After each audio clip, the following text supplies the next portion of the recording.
woke up, slept on me, trying to eat with vultures. Y'all look frail, let me feed the culture. Can't get full of the lead and coke, huh? Still sober? Y'all OD, follow me. Where the rain follow me, king. Yeah, I know the king, Martin Luther King. You ain't really gonna throne, boy, you in a dream. Wake up, y'all don't want it. Down to the white, I better put Marlo on it. And let's un chico malo, homie. And if I'm scared, I guess I don't know it. Cause I'm still going still right where the heat at. And where I ain't supposed to be, that's where I be at. And I spit that, sit back, listen to the truth while the sky crack and the Lord gets back. Or somebody wants to get back and they click clack, leave you bent back, looking at this intact. Never left, but I've been back, cross on my bit neck, and I don't rap gospel, I live that. But I'm nothing but a gimmick. You see me in a club, funny, you was in it. Skip a cosign, shout out to the homie Kendrick. And all I hear is crickets when I run into the critics. Oh well, show tells me a lot when they tell me to rock. Keep my eyebrows raised, smell what I'm cooking. And the sales may drop, yeah, the meal may stop, but they ask for the truth, yeah, I'ma do it.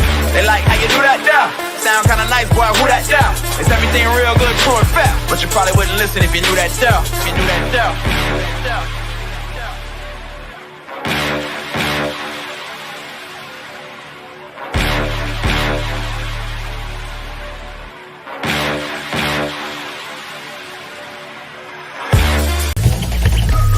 The heart beats just a little faster right now, doesn't it? As they stand alone right now. No cornermen. They're just ready to make the ring walk for the biggest fight that boxing can make.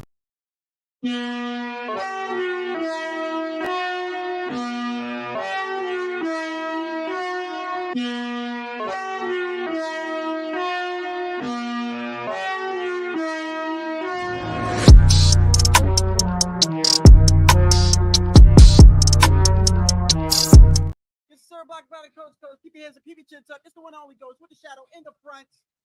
And we about to hop right into it. Had a long damn day today. I don't want to hear no shit. Let me just check the audio real quick and I'll see who's up in here. Once again, you know how it is with the audio, bro. Okay, we good. I think that's good. Nah, you know what? I don't like that. Hold on. No. Hold on. You just put it up a little bit. Let me go with just a little bit. Okay. Let me see. How is the audio? How is the audio? Can somebody please tell me if the audio good? Just a little low. Hey, yo, IB, thank you, bro, that you're here because you're hardly ever here. Tell me, is my audio better or do I need to put it up more?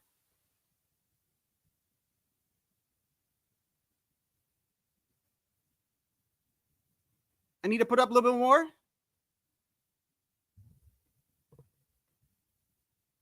Let's see. Now I'm good. Okay, I'm good now. Okay, let me just make sure. My bad, bro. I just got home and I usually have all this shit ready, but okay, I'm good now. Okay, yeah. Now I'm loud. Okay, I'm good now. What's going on, everybody? Hey, man. Okay, I already did the intro, and so it's fight week, bro. It is fight week, and you know, everybody's going. First off, man, get that damn dog up. All right, you know, first off, man, it's kind of funny, bro. Man, people get really in their feelings, man, when Tio says anything. But you know what? For the first time, I am actually glad. I'm glad this guy made a comment about Puerto Ricans. I'm glad because I'm gonna actually show you how. And this shit is so hilarious too, because every time Tio says something, and I talk about it, they always go, "Oh, bro, yeah, but he ain't saying nothing about y'all, and y'all don't know, and you wouldn't know because you know you ain't the one being." Look what he said today. He said today that he would beat Puerto Ricans, right? That's what he said. What's so crazy about it is, look, man, I think a lot of people don't understand some things about Tio. Number one, Tio always does shit like this leading up to the fight, bro. He always does things like that. He always talks controversial. He always says these crazy things, bro. But I think what a lot of people don't realize is that a lot of people take what he says out of context all the time. I feel like they take what he says out of content all the damn time. because if you listen closely to how Tio says things, he clearly lets you know what he's saying. You know what I mean? So when he made a comment about Puerto Ricans, right? I started laughing. You want to know why? Because it's true. It's true what he said, bro. It's absolutely true. Look, at the end of the day, we don't have good fighters. As of right now, if I want to be completely honest with myself and I want to look at this generation, we don't have no good fighters. We don't have any. What? Y'all know how I feel about Berlanga. I don't have anything against Xander Zayas. I really don't. But the fact of the matter is that, bro, you cannot put him even in the sentence of even a Cotto, let alone a Trinidad or Wilfredo Gomez or Wilfredo Benitez. Like, so what he said is an actual true statement, bro. You know, I don't see why. You know, the problem is that I feel like people take a lot of this shit way too much serious. I don't know if y'all been paying attention, but in the past week, I think it was the past week or about a week and a half ago, and I was gonna go live and talk on it, but it kind of like died down. But just to show you how serious things can get, have y'all been paying attention to you got channels out there? It should never get to a point, bro, where you threatening another dude, bro. This should never get to a point where you're like, bro, when I see you, I'm gonna do something to you, or I'm gonna do, like, it should never get to that point. Never, ever. Not over no fighters, bro. If you ain't getting paid over this, bro, I'm not even talking about paid YouTube. I'm talking about if the fighter ain't paying you directly or you ain't getting in the ring. What you threatening somebody over a Devin Haney and Tank fight, bro? What's wrong with some of y'all, man? That shit is crazy as hell, bro. This shit gets serious for real, for real.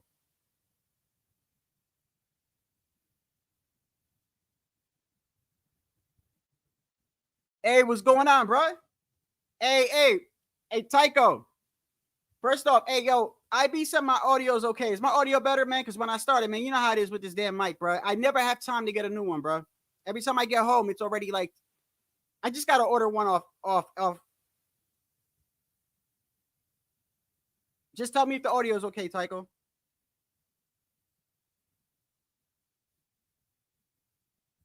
I know IB said it was okay, but I want to make sure.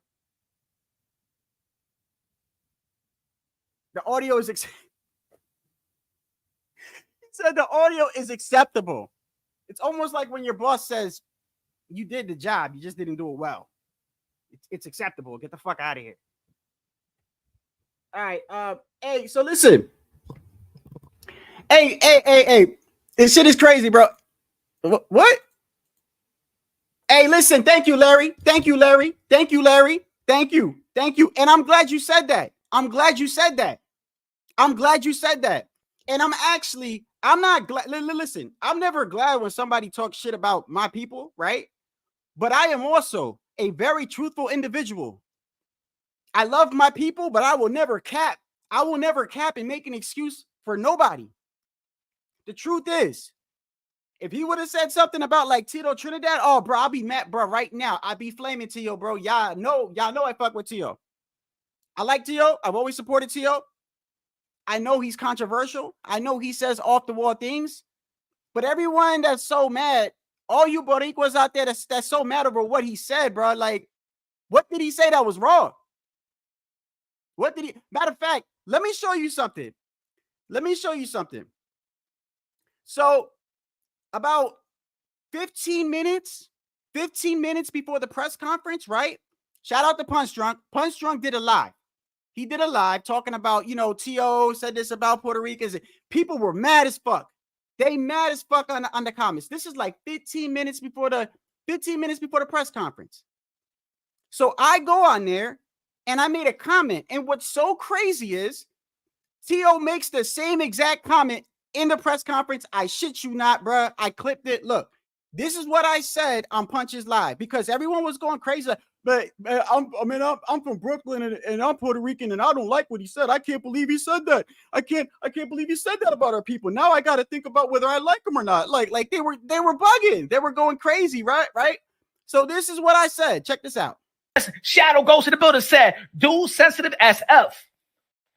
Shout out to my brother Shadow Ghost. Go Bori said, hey yo, dude sensitive as F. I love my people's Puerto Rican flag. Y'all already know. But we currently don't have any Tito Trinidad's, Cotto, Wilfred Gomez, Benitez, type fighters today. So I'm not going emotional about the truth.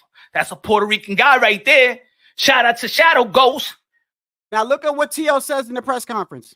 You know, so many others out there put a lot of words in my mouth, you know, and me being a Latino on top of that, you know, I represent all cultures and all Latinos, you know, so following into that, you know, so many people kind of trick my words. You know, they put words in my mouth that I never expressed, you know. Name me one Puerto Rican fighter right now in this modern day era that has done the things of the likes of Tito Trinidad, the likes of Wilfredo Gomez, the likes of Miguel Cotto. So when I express about Puerto Ricans, I'm saying of this era. I'm not talking about the 80s and 90s and the early 2000s. So please, with all due respect, wear tampons if you're going to complain about this. Bruh, he damn near mirrored the comment that I said on Punch. I literally said, these dudes sensitive. This was 15 minutes before the press conference. I said, why are y'all mad? Like, what did Tio say what did he say that wasn't the truth? What did he say? Listen, let me tell you something. The last time I got on Edgar Berlanga, do you know what somebody said to me in the comments? Man, listen, bro. I don't know about you sometimes, man. Like, yo, you got to support our people. And he young, bro. He young. You got to give him time to blossom. Time to blossom. Bro, let me tell you something. Wilfredo Benitez, like, do you know how young they were when they got a title, my guy? Do you know what Felix Trinidad was doing at the age of 24, 25, bro? Are you out of your fucking mind? You out of your mind? I am not going to sit here and cap for nobody. We don't have no good fighters on that level. If Tio was in the same weight class as Berlanga, who you got? If Tio was to fight Alexander Zayas, I got Tio. I'm talking about if they were in the same weight class. I'm talking about styles. He didn't say nothing that was a lie. And what's crazy is that usually when Tio says something, people get mad at me because they're like, well, you don't understand. He's not talking about your people. Well, look, now he is. Now he is. And look how I'm handling it. He spoke the truth, bro. He spoke the truth. We don't got no Tito Trinidads. We don't got no Miguel Cotto. Matias is just now being talked about. And Matias, to be honest with you, let's be completely honest here. And what's so crazy is that I could be as like I don't gotta feel bad about being honest because I'm talking about my people. Matias is one-dimensional. Is he not? Is he not? Show me the last time y'all saw Matias switch it up. Now, he's very good at what he does. Very, very good. I mean, how many people have quit on the stool from fighting him? I think he's like the last 4 or 5 opponents have quit on the stool. So he's very good at what he does. But the fact of the matter is, right? Matias is a come forward fighter. He's a come forward pressure fighter. He's very good. He doesn't stop. You know what he reminds me of? He reminds me, not exactly, but he reminds me of like a smaller David Benavidez. Matias reminds me of a smaller David Benavidez. Just comes forward, punches and bunches, does not stop, crazy, insane pressure. That is the truth. But that's all I've seen him do. That's all I've seen him do. So when Tio makes a comment about today's fighters, Puerto Ricans, I agree. Well, I'm gonna get all emotional. I can't believe he said that about my people. He fucking told the truth. He told the truth. Y'all tell me what Puerto Rican you know right now that's doing shit that Tito was doing, Miguel Cotto, Wilfredo Benitez, or Wilfredo Gomez, and you can't say, well, dog, you gotta let Berlanga blossom.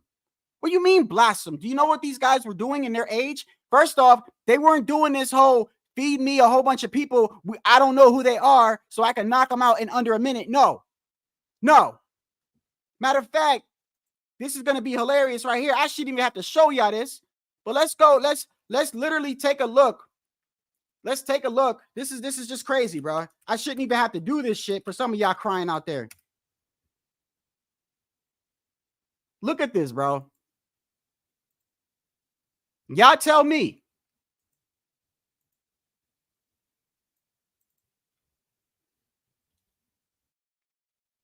Trinidad went professional when he was 17 years old.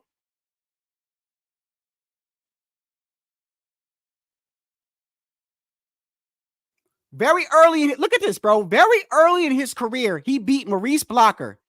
Then he fought Camacho. Then he fought undefeated Yuri Boy Campus. Then he fought Ober City Carr. Then he fought Pernell Whitaker. Then he fought Oscar De La Hoya.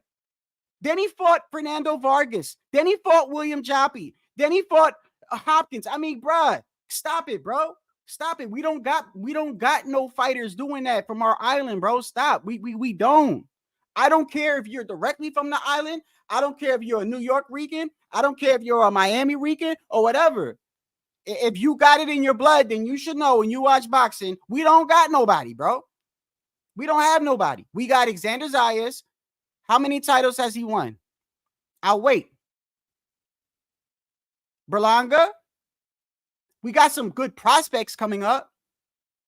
But he didn't, I don't think he made an inaccurate statement. See, the problem is that people, we need to realize that Tio, number one, is also promoting himself, bro. He's also, you heard what he said about Keyshawn Davis, right? Did y'all hear what he said about him? Did you hear what Keyshawn Davis said back too, by the way? So when they were up on stage or whatever, Tio was reading a book. I don't know what book he was reading. And while they were talking, he started talking back and forth with Keyshawn Davis, right? I didn't hear what they said, but after the press conference was over, he had Keyshawn Davis had an interview with Fight Hub. Fight Hub was asking him, yo, what was all that about? Now, I took some of the interview. And by the way, when people go, why do you keep clipping it? I'm on StreamYard. StreamYard only takes a 2-minute clip. So I got to make my point within 2 minutes. I got to cut that shit. If it's longer, it won't upload. I don't know if it's because I got the regular plan that's right above the free plan. I don't know. Maybe if I get the business plan or the higher plan, it'll make it longer. I know they unlock perks, but that's how it goes for me. As you see, I still got the watermark up here because I got the one right above the free plan. So I don't have all the perks. So when I upload, I have a 2-minute limit. So going back to Keyshawn Davis, he was on Fight Hub and he asked him, yo, what was you and Tio talking about, bro? And he said something like this. He mentioned at the workout, like, hey, he wanted a photo, and then he's calling me out. Did you ever call him out? Because I think that's where all this is stemming from. Nah, I never called T.O. out at all. I never called T.O. out at all. He just mentioned the photo, and I was just thrown off by that because whoever asked him a question, they didn't mention me or anything. So him just bringing my name up, why I'm in the back of your head. He had said something to me first. When you guys went on stage. When he was sitting down reading his book, he did something slick like and said something to me. So everybody can't tell that he's talking to me. Yeah. You know, smart dude.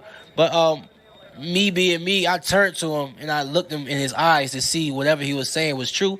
And he opened up the gate for me to start asking my questions and why you said this, why you said that type of shit. If I were to ask you, do you think you beat Teofimo, you'd be like, hell yeah, because I know how you are as an athlete. Yeah, thank you. Yeah. But right now, focus on Pedraza, bro. I'm not even gonna lie to you. Like Thursday night's gonna be a hell of a night. When I'm in that ring fighting Pedraza, we not even gonna be thinking about all this stuff that we talk about right now, honestly.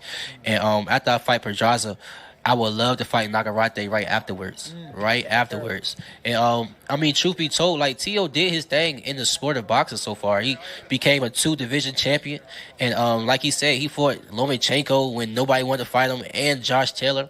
Like Tio earned his stripes in the sport. You understand what I'm saying? So right now, I'm on my course of ordering mine, and of course, I would love to fight Teofimo at 140 or whatever weight he want to fight at, his short ass. But we can definitely make the fight happen eventually, for sure.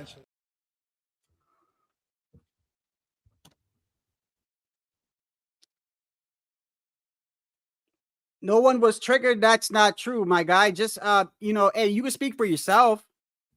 You speak for yourself. That's absolutely not true. People were triggered. That's why people did lives. That's why Tio had to correct himself. People were triggered, bro. Maybe not you.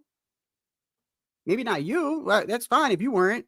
I wasn't. I certainly wasn't, because he spoke the truth. He spoke the truth. He spoke the truth, bro. Name one fighter. Y'all can't even name Shakur because he's technically retired. So, I mean, who? Who we talking about? Who we talking about? You see, it's kind of crazy. It's funny that he said it about Puerto Ricans today, bro, because I was waiting for him to say some shit like that. Because if it's out of pocket, I'm gonna say something. But you see, I ain't capping for my people. No, fuck that. No, we got great fighters right now. We breaking records. No, we aren't. No, actually, we're not. I'm sorry, bro. My bar as a Puerto Rican watching Puerto Rican is Tito Trinidad, bro. I got a high bar. It's just like when a woman or a man got standards when they want to date somebody, bro. Your standards ain't down here. Your standards ain't down there. Your standards are up here.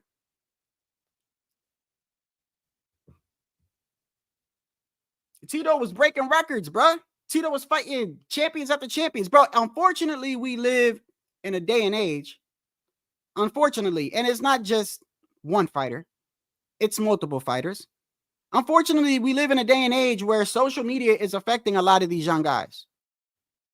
They do so much typing and shit like that more than they do fighting. That's the one thing I don't like about this generation. I support boxing no matter what generation it is, but that's just the fact of the matter. The truth is that a lot of these young kids, I call them young kids, but they're actually grown men.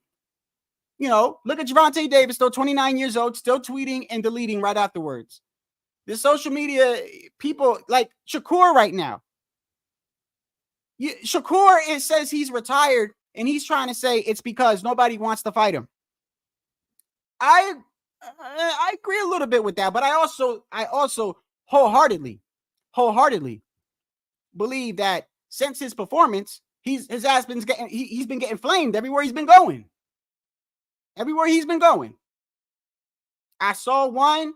What was the guy's name? Was it Manager Marty or was it a Knockout Boxing? I forgot. One of them other channels. I saw Shakur up there and they flamed him, bro. He got mad. He can't take criticism. He got mad as fuck. He got mad. They said, "Hey, man, your fight was boring as hell." Somebody said to him, "So let me ask you a question." And actually, it was a pretty good question. It was a pretty good question to me. Said, so if you fight Tank, how you gonna fight? You gonna fight like that? Or how you gonna fight if you fight Tank? Nobody want to see you fight like that if you fight Tank. That's an accurate statement. Bro, it's kind of crazy, bro, because like people go in this defense mode over their fighter or over their race or whatever, right? But what's crazy is y'all go in defense mode and some of the things that you defend make y'all look weak. You understand what I'm saying? Like, all right, if Tio gets his ass whooped by Ortiz, right? If he loses, he loses. You won't see me up here defending him and stuff. Why? Because that's gonna make me look stupid. That's gonna make me look weak. Y'all clearly see he lost. Why you need me to be up here and be like, but he had no. And that's one of the thing about Tio is that, in my opinion, people like him, people like Keith Thurman that say controversial things leading up to their fight, they know what they're doing. They know what they're doing because they know people are going to get in their feelings and now they're going to watch the fight. Now they're going to watch it because they want to see Keith Thurman get knocked out.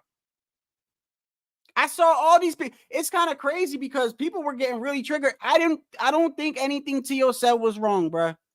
And what's so crazy is you saw the comment I just posted when Punch was live. I said, dudes are in their feelings. We don't got no Cotto, Trinidad, Wilfredo Benitez, Wilfredo Gomez right now in this generation. So, yeah, I think he's telling the truth, right? 15 minutes later, he says something almost identical to that. Because obviously, when he says Puerto Rican fighters, did y'all really think he meant from the beginning of time? No, he's talking about right now. And I'm sorry, bro, but I have a high bar. I have a high bar. My bar is Cotto and the greats, bro. So and you can't use the fact that these guys are young. Go look at what these guys accomplished at their age. Take a Xander Zayas' age right now and compare it to what Wilfredo Benitez or what Tito Trinidad was doing. I ain't even got to mention Berlanga. Now, I can't mention a lot of the prospects. I'm talking about actual fighters we have right now. Pedraza, he's in his prime. I mean, he's way past his prime. His career is nowhere stellar as a Tito Trinidad, as a Miguel Cotto. If you want to throw Shakur in there, but you technically can't. You technically can't right now because technically he's saying he's not fighting. Do I believe it? No, but I do believe that he's frustrated. I do believe he's frustrated right now. He had such a horrible performance and everyone's getting on him. So now he's using the excuse that nobody wants to fight him. I agree a little bit to that. I do. I do think people have avoided Shakur, but I don't think everybody's avoiding Shakur. And I think a lot of it has to do with the fact that he had a very, very subpar. I mean, subpar ain't even, I'm being nice. I'm being nice when I say he had a subpar performance, bro. I got no problem keeping the shit real, bro. Y'all want to come out here and say, I don't love my people because I told the shit. I don't give a fuck. I don't care. That's the truth. We don't got no Tito Trinidads. We don't got none of that right now, bro. If we had a fighter that was at least the crazy thing is, right, is that we don't even have anybody that's like right now. Listen, for you to be in the same sentence as a Cotto or Trinidad, like, do you know you got to be a bad motherfucker, bro? Gomez, Benitez, you got to be a bad motherfucker, but that's my standard. That's my bar, bro. If you want to have a low bar, go ahead. Go rep Berlanga. He's the next Puerto Rican great, right? Go ahead. You go over there and look stupid. Not me. And I'm not disrespecting Berlanga. He's a fighter. He would whoop my ass. The fact of the matter is that when he was knocking people out in the first round, what it was 15 straight, around his ninth opponent, I was like, damn, okay, damn. Can we get somebody that I actually know? I've heard the name before. And can I get somebody that's just not going to stand there, bro? The moment he gets somebody with a jab and can somewhat block, bad night at the office. Bad night at the office, bro. Berlanga's at 168. So y'all that want to defend this. Berlanga's at 168. Does he beat Caleb Plant? Does he beat Jamal Charlo? He don't beat Boo Boo. David Morrell puts him in a coma. David Benavidez, better you might as well call the ER ahead of time. Canelo, he's never fighting again. Career ending. Get that check and pack it up. I'm being serious, bro. People get all emotional when certain people say things, but think about what he's saying. We don't have them type of fighters, bro. Now, if he would have said something like, all Puerto Rican fighters are fucking one-dimensional, and I would have beat the shit out of Tito Trinidad, oh, well, it'd be a way different live right now. Way different live right now. Because I'm not going to hold my tongue, even for somebody that I support, bro. If you say some fuck shit, I'm gonna say whatever. And I'm not saying that everything that he says isn't controversial. He's doing it on purpose. He knows he's fighting. He knows that if he pisses you off, y'all going to watch him. Yo, come on now, Keith Thurman, come on. You really think when Keith makes that, first off, when I hear Keith Thurman's comment about Mexicans, first off, I don't even take it. Well, I'm not Mexican, but I don't even take that as like really an offense because Mexicans, we know that for the most part, they don't run. They don't run. They stand there, they bite down, and they fight your ass, bro. I don't think it now, as far as like the whole flat-footedness, I mean, how many do we see on their tippy toes dancing like Caleb Plant or moving like Caleb Plant or whatever? I mean, not many. Even Oscar, who was very, very fast, very somewhat defensively sound, good counterpuncher. Even Oscar was flat-footed. He could move, but was flat-footed. I just think that people are so sensitive. They're so sensitive Like, it is what it is. And a lot of people can't keep the same energy. I told you, Teo fights Matisse. I'm going for Teo. Now, if we were back in time and Teo was fighting Trinidad, man, fuck, I'm Trinidad all day. I mean, it's just the truth. HOD's here. Look, oh, that's kind of funny that he's here. Me and him were disagreeing on Xander Zayas. I said, bro, I don't know. I feel like he's the one thing about Xander Zayas is that the one thing I want to make it clear is that I think Xander Zayas is I think he's a great fighter, bro. I think he's growing. I think he's good. He's good for the culture. You know, he loves his people. He's always putting them on the forefront, always talking about Puerto Rico. I'm not talking about that. I'm talking about when I am comparing to what his age and what they were doing in their age. It's not even a conversation, bro. What is the conversation that we're having? What is the conversation? Do y'all know how old Wilfredo Benitez was when he won a title? Was it him or was it Gomez? I believe it was Benitez. I think it was. But let me see.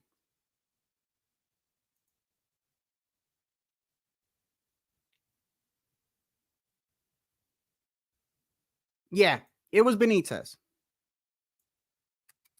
It was Benitez, I'm pretty sure.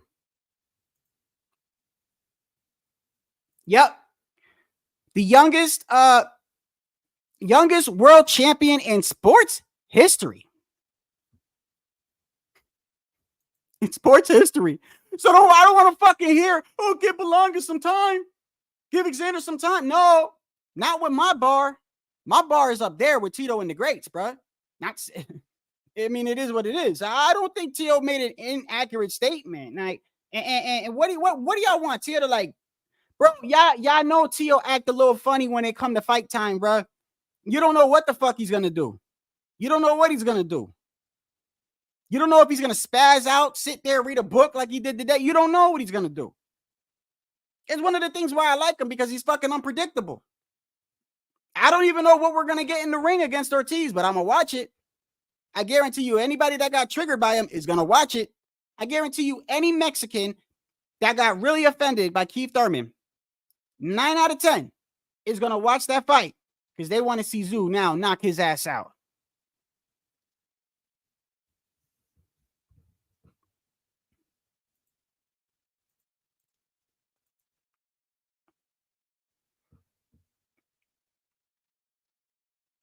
I'm not shitting on him, HLD. You just know my view when it comes to our fighters, bro. My bar is Tito and the greats, bro. I'm sorry, that's just my bar. I mean, my bad.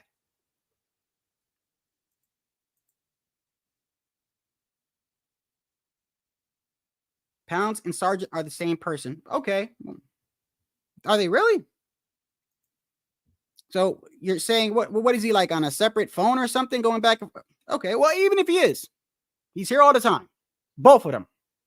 Both personalities are here. Both personalities are here all the time, and I appreciate the support.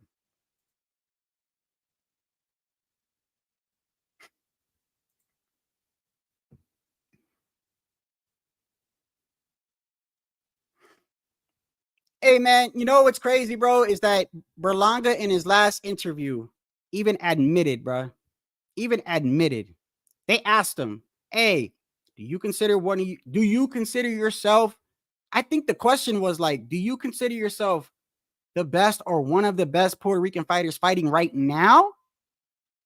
He quickly, well, I respect him for this. He said no.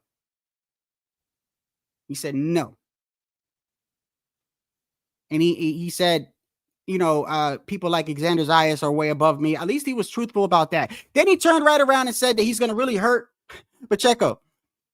Okay, you're supposed to think that, so I guess it's okay. It's just, I mean, it is what it is. Now, look, man, I think this makes it a lot more interesting for the fight that's coming up, because Teo, you know, think about it. Teo always puts himself in these weird positions where it's one of the reasons why I think I like him too, bro. On top of that, is because he puts himself in like it's almost like he digs himself in a hole. Do you understand what I'm saying? He causes so much controversy. He talks so much shit that when the night of the fight comes, he's like halfway in a fucking hole already. And he knows, I got to win this. He's been calling out Crawford, right? Which, by the way, goes back. We kept telling you he was serious. I think he's dead serious. Regardless, he's been calling out Crawford. You saw the little comment he made about Puerto Ricans. You saw what he said to Keyshawn Davis. You saw what he said. Oh, another thing too. Another thing I'm getting sick of, which I think he kind of exposed it too. I'm getting sick and tired of all, and I know y'all have to be, bro. Come on. If you fans of boxing, bro, I know y'all do not want to hear two fighters talking about, yeah, that's my brother, bro. I'll never fight him. That's my brother. No, never. No, bro. Who, him? Oh, no. Oh, him too. Yeah. Oh, we train at the same gym. Him too. These motherfuckers got like 4 fighters on their list they won't fight. I won't fight Shakur. We're brothers. I won't fight Keyshawn. We're brothers. I won't fight Hitchison. We're brothers. Bro, stop that. Nobody want to hear all that, bro. Ain't nobody want to hear that. So that's just a clear excuse in my eyes. When I'm a fan and I hear that, I feel like I'm hearing like that's basically you telling me I don't want to smoke with that guy. I'm friends. Y'all getting paid money, bro. Y'all ain't getting some of y'all getting paid good money. You and your friend can put the gloves on it and scrap, bro. And afterwards, y'all can shake hands. Press conference don't even gotta be all disrespectful. Look at Teo when at Rolly. Remember when Teo and Rolly was cool at one point? They were cool at one point. Teo's nuts, man. Teo's nuts, bro. He's fucking nuts, man.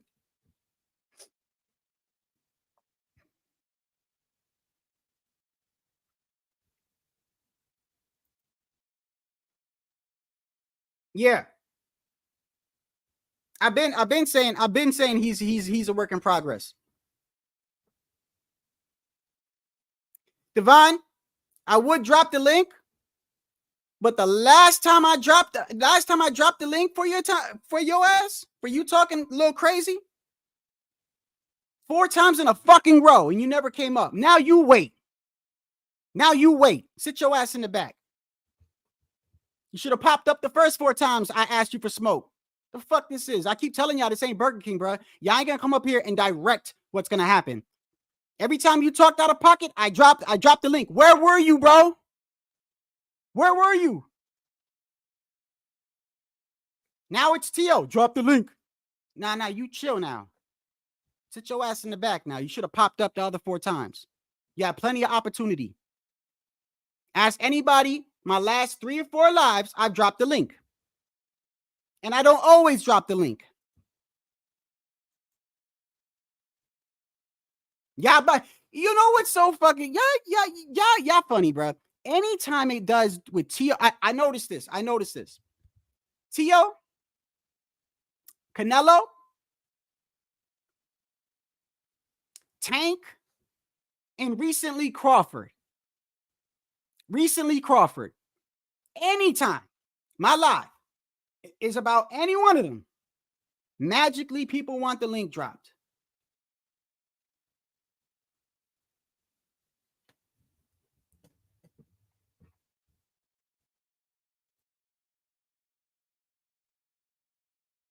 My guy, you're the same person, bro. You're the same person. Duck and smoke. You could think that all you want. The fact of the matter is, y'all ain't controlling what the fuck I do.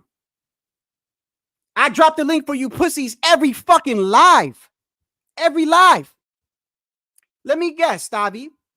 If I drop the link, are you going to come up and talk, Stabby, or are you going to post a dick pic? And by the way, when I drop the link for your bitch ass right now, because I'm going to drop it for you, yo ass, come up in here and talk. Cam up. Talk. No dick pic, nothing. You can't do the dick pic because when your ass get on the screen, I'm putting my avatar up on the screen and I'm muting you. I'm way ahead of you fuckers, bro. I'm way ahead of all you stupid ass motherfuckers, bro. Way ahead of you. So, Stabby, here you go. Shadow, duck, and smoke. Okay. This is for Stabby, and Stabby only, since he shadow, duck, and smoke. Let's see where Stabby's nutsack is.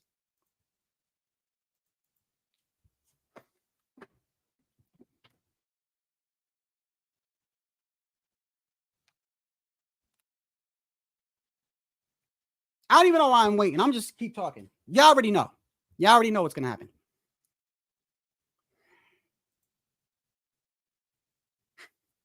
Stop it, OG. Stop it, bro. Stop it, bro. Stop it. I will flip my lid if Canelo turns around and fights Berlanga.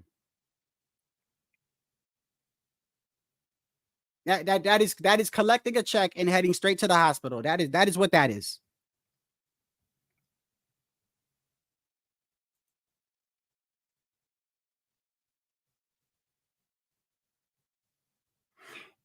Yeah, hey, Tycho, bro. But you know what it is, though? Half of these guys, bro, they be like, I don't want to fight him. He's my friend. Or I don't want to fight him. We're in the same gym. Bro, what are we doing? What are we doing? I don't want to hear that. Richardson Hitchens, right? Then came out publicly. I won't fight Keyshawn if we was in the same weight class. I won't fight Shakur. Those are my brothers. Those are my brothers. You already know Keyshawn would never fight Shakur. They won't even think about fighting. This is crazy in my eyes. There's going to be a point where these guys are like the top dudes in the division, and we're not going to get it because they're going to say they're fucking cool. Y'all like that shit? I don't like that shit. I don't care if you're cool or not. I really don't care. Well, didn't Mike Tyson say if you friends anyway, if you friends would fight each other and make each other money and help our families out. We shake afterwards. That's a friend to me. Generations change, man. There's only a few people out there that's look, man, at the end of the day, shit talking is a part of promotion. You either are going to like what the guy is saying or you're not going to like what he's saying. But I guarantee you, either way, you're going to watch. Now, Tio don't have people that like him anyway, all right? You got people that think Tio is racist. You think that Tio is people that think he's always depressed. You got people that think he's always crazy. You got people that are still stuck under Cambosa's loss. You got people that just want to see him lose. The same thing that they do with Canelo, the same shit. You got Crawford haters too. There's certain fighters where there's a certain group of individuals, right, that don't even care about giving that fighter respect. They don't care about that. I told y'all that if Canelo fights David Benavidez and beats David Benavidez, do you think these people are going to turn around? I'm talking these people, these certain people that have been doing this for years. Do you think they're going to turn around and go, damn, I was wrong. Canelo, that guy. You know they're not. You know they're not. Maybe you got some people that'll be like, I finally give him his respect for fighting him. All right. But I guarantee you, there's a large portion of people in outlets that even if he beats David, they're going to say, they're not going to sit there and go, I was wrong all this time. I was wrong about, they're not. They're not. These are the same people that when the fighter they talk about loses, we don't see them for like a couple of months or their channel gets shut down or they start another channel with a different avatar or whatever. I don't understand how they get so emotional over some of that. Listen, I love boxing, right? I love boxing. I do. But at the end of the day, Tio, Boots, Cobra, whoever the fuck I like, they don't ever. None of that shit interferes with my real life, bro. None of it. None of it. Tio lose, I got no problem going live 5 minutes later. Going into work the next day, no excuses. This ain't no, my Giants lost, now I have the flu. Fuck that. Y'all letting that shit impact your real life. All right, they lost. It is what it is. I just want to see good fights, bro. I don't see no problem in promoting a fight. I mean, this is nowhere near on the same level as like, yeah, I remember when Hopkins done broke the Puerto Rican flag. I mean, that was kind of disrespectful. I still don't know how the hell he made it out of there alive. I don't know how many bodyguards he must have had or they had or whatever. That shit was crazy.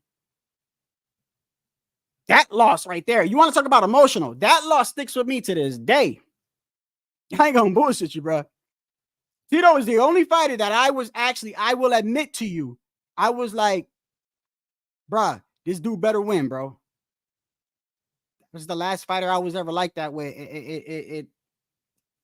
Plus, you got to understand that was with time. Time changed. Like, I realized, bro, this is a man, a grown-ass man that I personally don't know. I love the sport. I want to see people fight each other. But at the end of the day, this ain't going to affect me to the point where I'm actually like over a Tank and Devin fight. I'm going to be threatening another channel talking about I'm going to kill you and kill your family. Bruh, yeah, some of them are bugging over Devin and Tank, bro. Y'all know they ain't going to fight, right? I mean, but I'm talking to both sides, bro. Come on now. Can y'all keep it a buck? You know they ain't gonna fight. They ain't gonna fight. I've been over this 1,000 times. They're not gonna fight. You want to know why they're not gonna fight?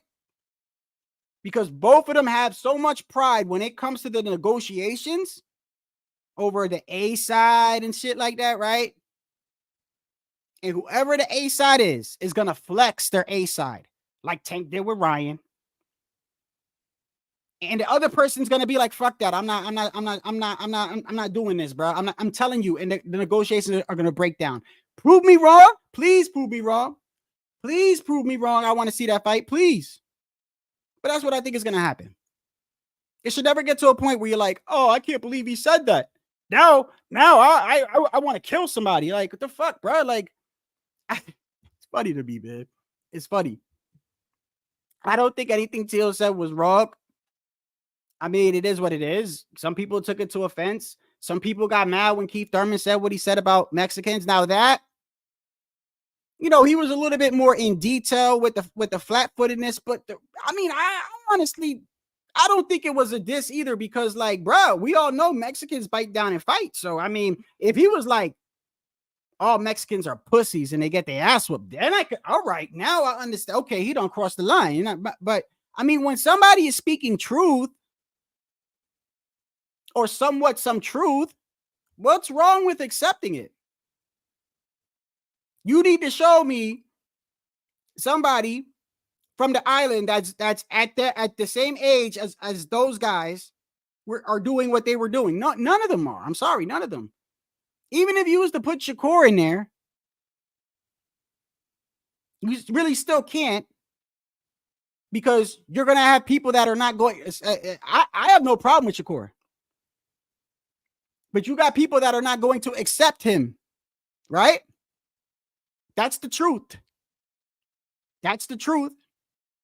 You got people that won't accept him, and then you got people on the other side stupid enough to try to tell somebody else, well, he ain't Puerto Rican, he ain't Puerto like who the fuck are you? Like, you determine that or some shit. I mean, you got it. This is just the truth. The truth of the matter is, you got some Puerto Ricans that are not going to accept him. You got Mexicans that don't accept Ryan, right? You got Mexicans that don't really accept Ryan totally. Shit, you got Mexicans that really don't like Canelo. I've met a couple of those too. They really are with the whole, you know, Eric Morales and all them. And I don't know if it's Eric Morales or I think it was Barrera. Is it Barrera? Who's the one that's always really criticizing Canelo? Who's the one that's always saying he shouldn't be in the Hall of Fame? And is that Barrera? Or it could be. I don't. One of them. There's a group of Mexicans that don't even like Canelo, bro. This is the world that we live in. But I didn't take no offense to what Tio said. I think it was nothing but truth, bro. If he'd have said something directly about the greats, then I'd be up here and I'd be like, fuck Tio. I would have no problem saying that. But to me, Tio is exciting. Tio says some off-the-wall shit. He pisses people off. I think it's good for boxing, bro. The same thing with Keith Thurman. I think it's good. And people are going to tune in just to see Tio get his ass whooped. And think about it. If Tio loses to Ortiz, think about that for a second. Think about what's going to happen. Some of these channels are going to be on the shit. Let me make an example. Y'all remember when Fury and Wilder 3 got called off? Tyson Fury tried to get out of it. And then the whole court thing happened, right? And then the ruling came out and they said, nah, bro, that fight got to happen, right? Yeah, do y'all remember that time? Do you remember what happened in this community around that time? I shit you not. Channels were throwing online parties, popping champagne like they don't want, like crazy, bro. So if Tio loses, people are going to celebrate. He knows that. I keep telling you, every time he fights, it's almost like he purposely says all this crazy shit, and now he knows his back is against the wall. I don't know. Maybe he does that on purpose to kind of like, you know what I mean? Everyone's different. Yeah. You ever hear what John Jones said he used to do before he fought? I don't know how true this is. John Jones said the weekend before he actually fought, he would purposely go out and get high and drunk. And they were like, why do you do that? He says, so this way, if I lose, I got an excuse why I lost. I could always go, that's why I lost. Fighters do crazy shit, bro, during fight time. Not everybody is relaxed and cool like Pacquiao and just, you know, hey, God bless you. Hey, certain people, bro, when it comes to fighting, people are just different. People are different. You got some people that as the fight gets close, they start flipping the fuck out. They say crazy off the wall type shit, bro. Then you got some that are relaxed and cool, whatever. Everyone's different, bro. Everyone's different. But Tio has a pattern. Tio has a pattern of before he fights, he says crazy shit. But in this situation, I'm glad he said something about Puerto Ricans. I'm glad, because I don't think he was lying. And number two, I get shit all the time for when he says something about anybody else. All I hear is, but he's not talking about your people. Now he is. Now he is. And I don't think he was lying.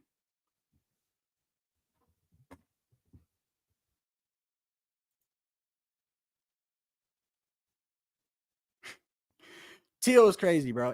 Look, some of the things Tio says too, I'll admit it. Some of the things Tio says doesn't even make sense sometimes. I'll admit it.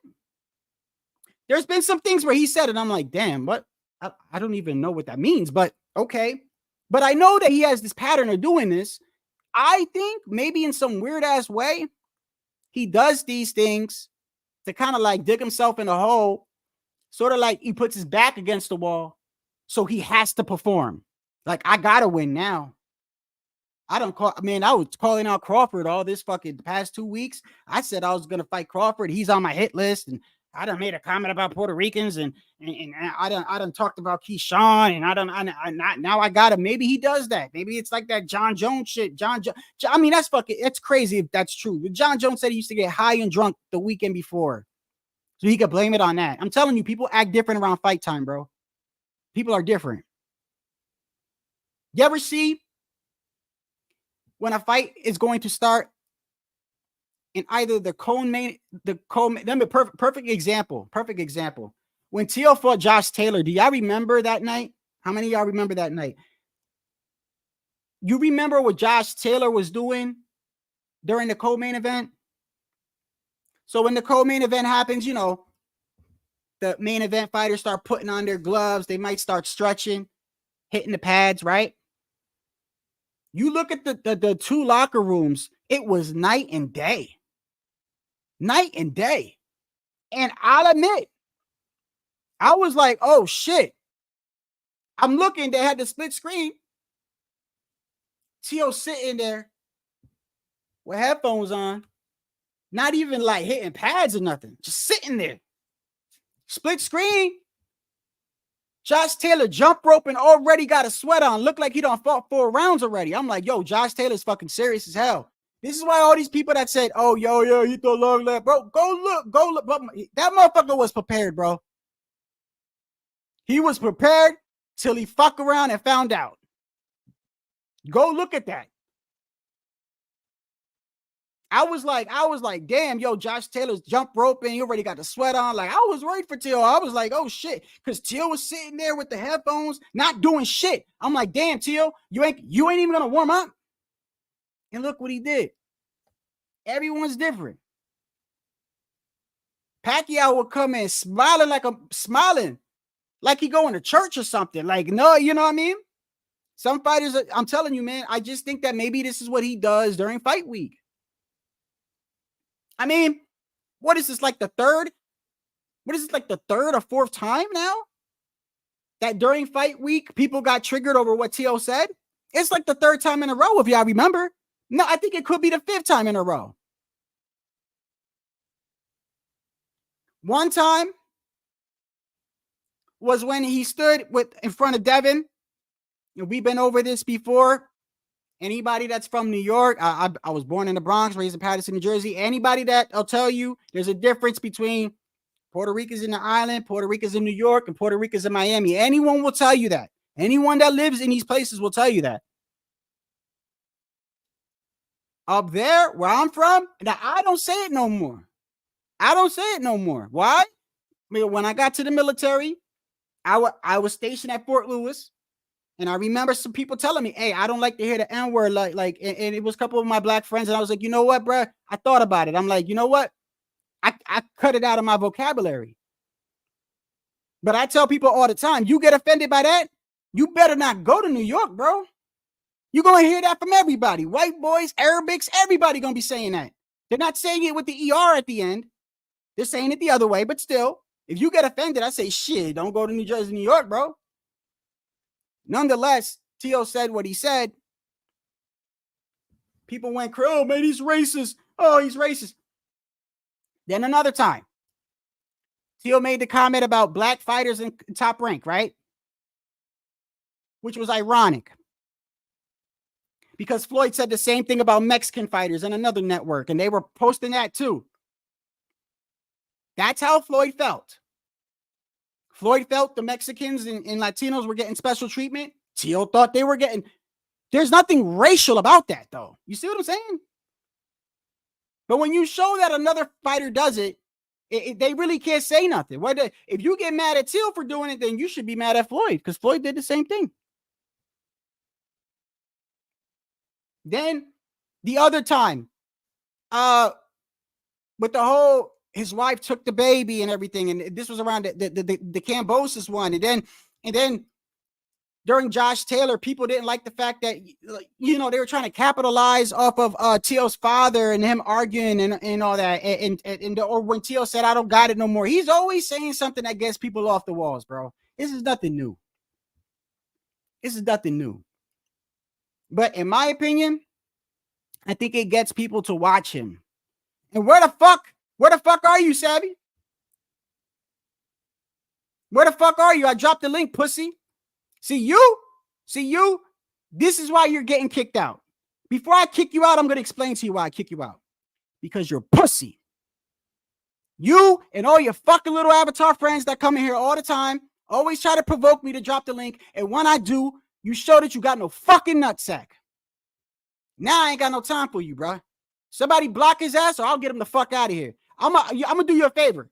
One of the people that I have as a moderator, y'all gonna block him. Because if y'all don't, I'm kicking his ass out permanently. So you better hope one of them gets to you before I do. You're gonna keep making accounts, bro.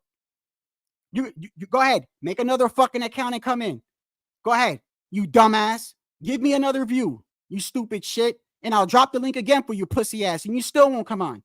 None of you pussies never come on anyway. Because the moment I say you're gonna cam up, the fucking nutsats disappear. Unbelievable. Over Wi-Fi. Been through this 1,000 times. Y'all talk so much shit. When I drop the link and I'm like, come on. Where are ya? Where are ya?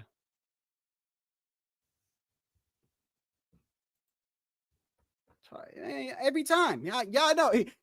Is Shadow ducking the smoke? Well, no, your bitch ass ducked the smoke. I knew that was going to happen. He was going to talk me into dropping the link. I was going to wait for it. This time I didn't wait because I knew. All you and your all your friends that come up in here. What's the other guy? The NBA young boy. The other guy with the other the other weird avatar. The other guy that came in here and tried to say that Shakur Stevenson is in Puerto Rican. All you motherfuckers are in the same camp and come here and do the same shit. And every time you come here and you say some dumb shit, I drop the link. And every time I drop the link, none of you pussies come on. Never.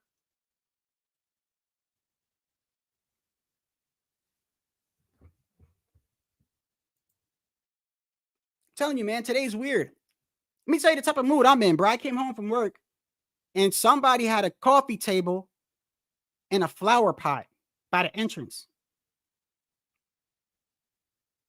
Like one of those foldable ones. I walked by, I kicked the shit over. I kicked it on the ground. You play stupid games, you win stupid prizes. Right in the entrance. I kicked that shit. Get it the fuck out of here. Whoever did that, go pick it up now. Unbelievable, man. One of your boys got banned, Devon. The one, this is probably you. Devon, it's probably you, Devon, to be honest with you. Devon, let me ask you a question, Devon. And I want you to be honest with me. I want you to be honest. Just please. One of y'all be honest, bro. Devon, are you the one that comes in here with the NBA YoungBoy avatar? Come on, Devon.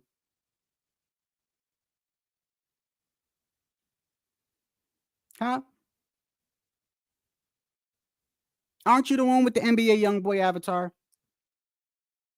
I honestly believe there's like 4 of y'all. Maybe 4. Because y'all be in the comment sections too. Y'all got all these backup avatars. But I want to understand this. Y'all need to collectively get together and find your nut sacks. What you guys lost them, you dropped them somewhere along the way. I don't know what happened, bro. But y'all never have it. Y'all never come over here. Y'all never click the link. All y'all do is come over here and say stupid shit every single time I drop the link for y'all, bro. And it's the same pattern over and over and over and over and over again. Y'all need to regroup.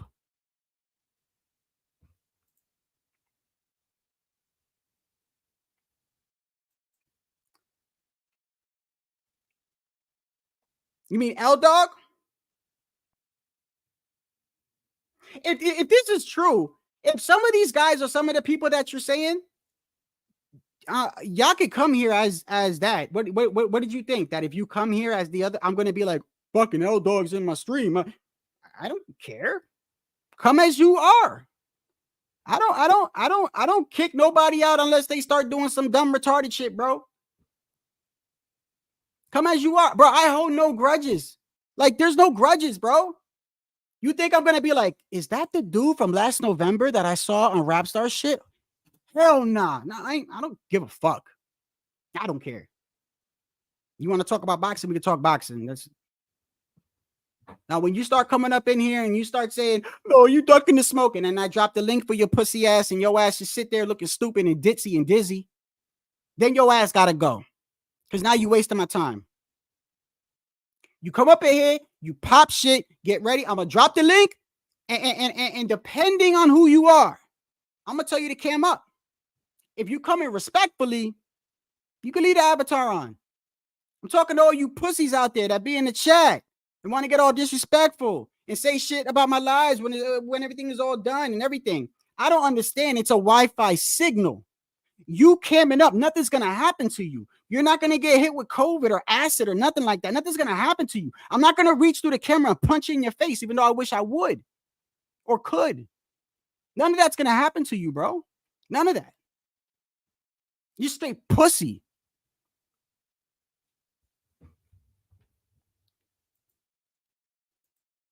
Well, you good, L-Dog. You good, bro. Come as you are, Devon. Oh, L-Dog, come as you, bro. You're fine, bro. Hey, matter of fact, now that I know that it's you, here goes a little thing. If it's true and it is you, then it makes sense, some of the stuff that you say. Now I know, oh, that's just L-Dog.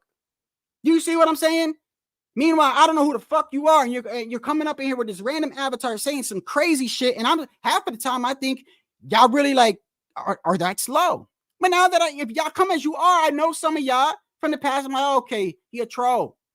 It's okay. Look, OG troll me all the time, bro. This dude, he trolls me every day.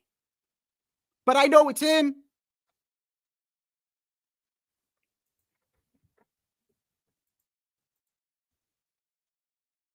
Yeah, yo, man, you know what it was, bro? It was when I'm not gonna say it because every time I say it, it makes them do it more. It was the disrespectful shit in the past couple of weeks that got me to the point where I was like, okay, now I'm gonna start confronting everybody, and if you either gonna cam up or I'm gonna kick you out. That's how I'm gonna deal with it from now on. The disrespectful ones. You're gonna make another account. You're gonna come in here and you're gonna give me another view. That's how we're gonna deal with that. But let's move back on the boxing, bro. I'm gonna drop the link. Listen clearly. This link right here is not specifically for the pussy that I kicked out. This link is for anybody. If you come in, you want to talk about T.O., you want to talk about anything, you want to talk about fucking Keith Thurman and what he said about, fine. You could come in, you could be with the avatar, just, you're not going to be, I'm going to tell you right now, you're not going to be able to get a dick pic off. You're not. So I'm saving you time right now. For all y'all that save dick pics on your phone, gay ass motherfuckers, for all of you that actually have another man's dick on your phone, you're wasting your time.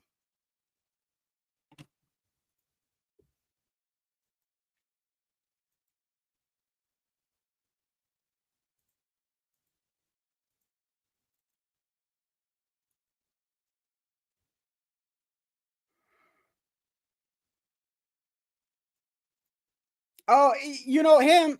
I don't know if I block him. I think I did, didn't I, Sergeant? Yeah, but I think he was disrupting the live stream though. Listen, I don't care if you're a troll.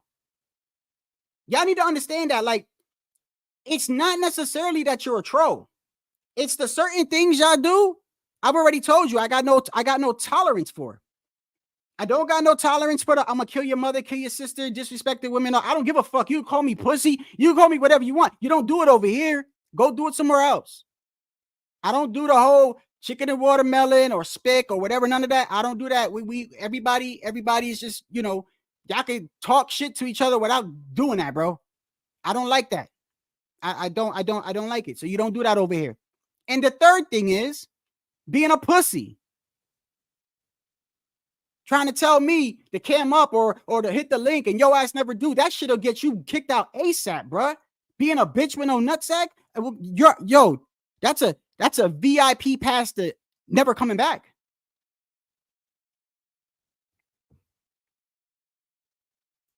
He said, I got no tolerance for Devin.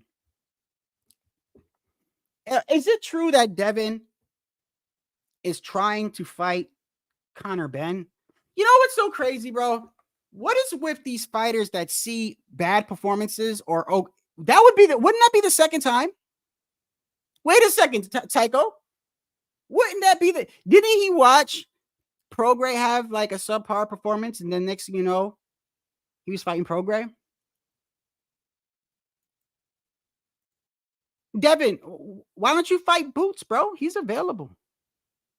But you'll never see that, bro. Here's why I kind of like Bill in a way. I'm coming around to liking Bill because Bill is becoming, let me tell you, Bill for me is becoming like a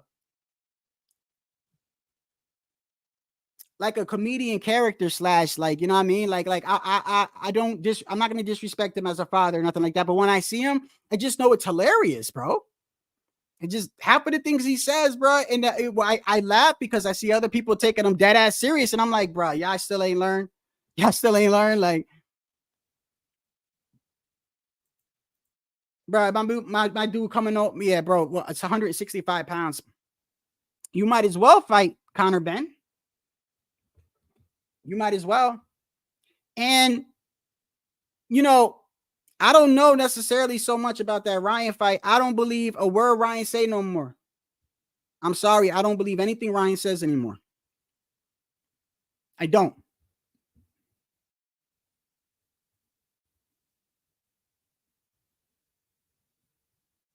HOD, you still here?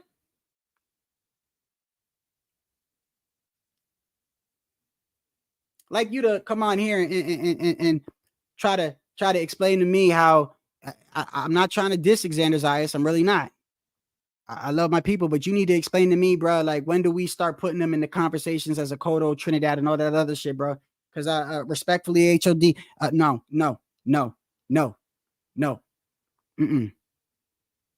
Shit ain't even they ain't even in the fuck sentence. Y'all ain't even in the book or the newspaper that comes with the article talking about them. Yeah, y'all don't even make it on the ink, bro.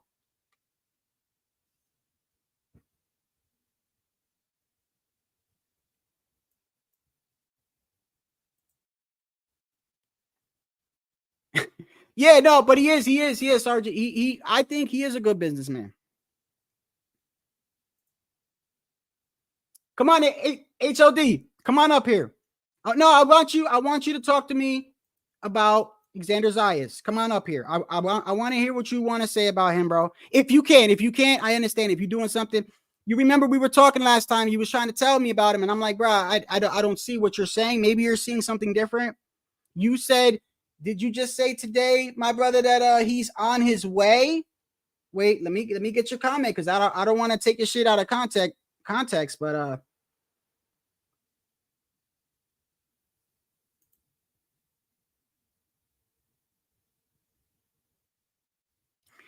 okay, that's a true statement. He is on the come up, and he also started in the heavier divisions. Okay, I hear you. I hear you, HLD, but I don't think weight should matter when it comes to challenging yourself. You understand what I'm saying? Let me make sure it's you, bro. I know that's you, but you know how I am. So let me make sure it's you, because some of these guys tried to trick me with the G Funky shit last time. Hold on, brother. I'm coming.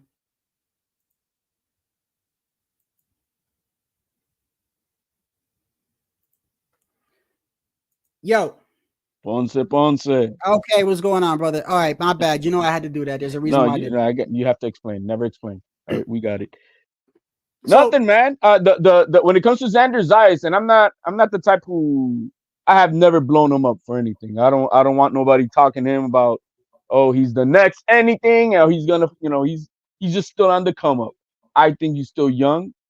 But when it yeah. comes to the greatness and age comparisons to the other Puerto Rican greats, he started in the welterweight division.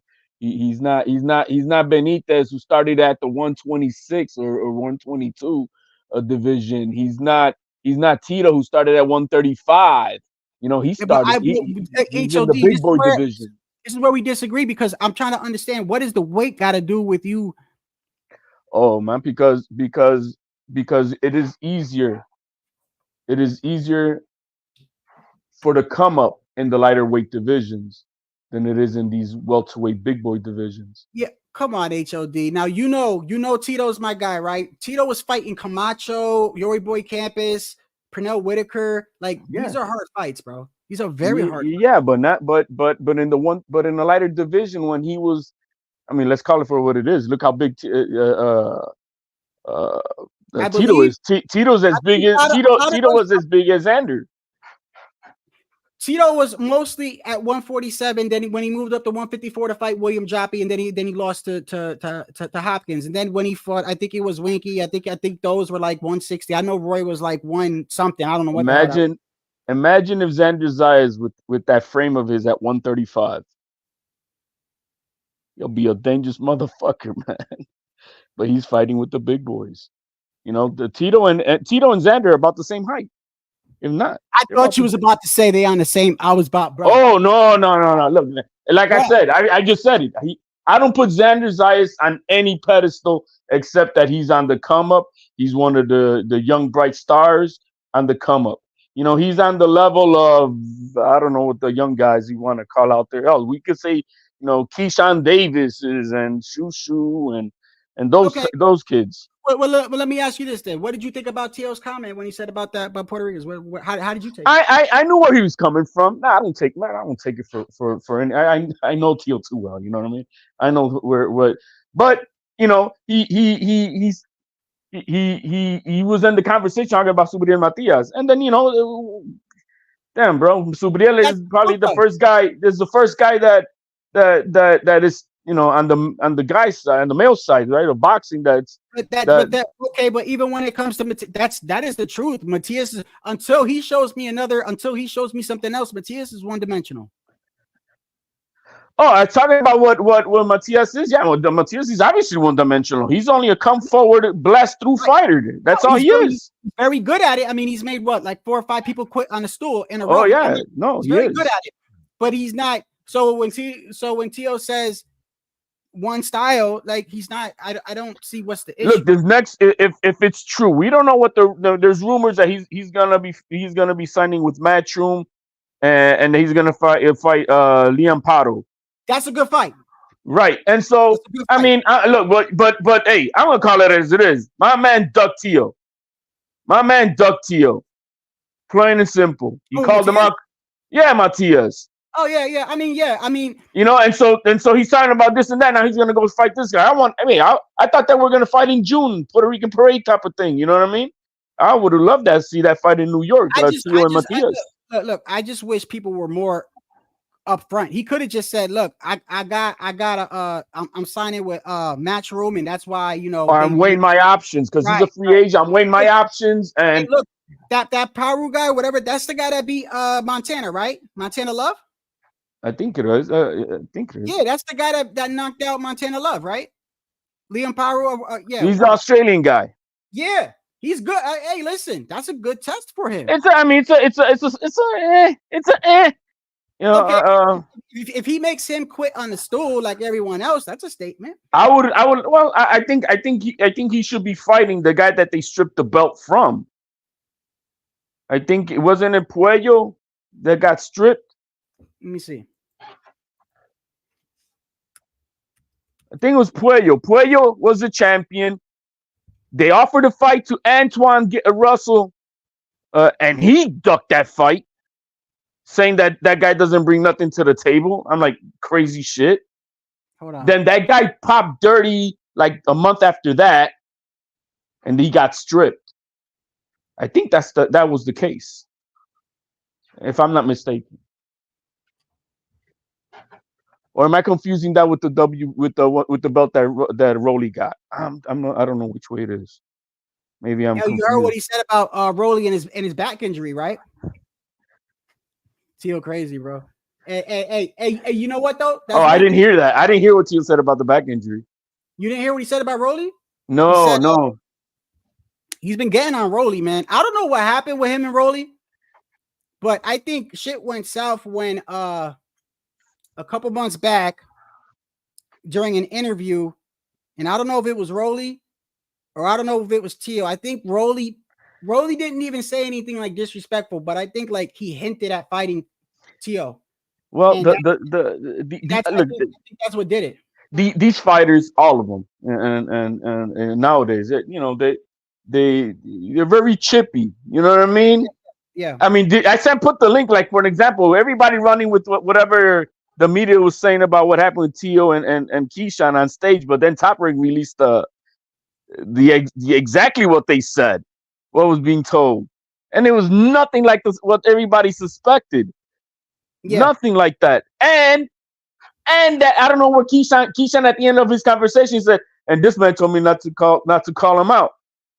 No, they're not even in the same weight class. They're not even. But the thing is that they like I said, they were mic'd up and Top Rank released what they were saying, what we couldn't hear when Tio put the book around his mouth. You're saying that Keyshawn said something that Tio never said. Is that Tio didn't say that on camera? I mean, because they got him mic'd up. That the Top Rank just released it about I don't know, less than an hour ago. Bro, they did. Listen, let me explain something to you. You know this, but for everybody out there, they've been doing this to Tio for a while now, bro. They've been doing it's almost like the fake news type shit. Let me give an example. They went around saying, remember with the whole when the whole shit with Matias and everything was going on, right? You had these channels going out there saying that he was ducking Devin.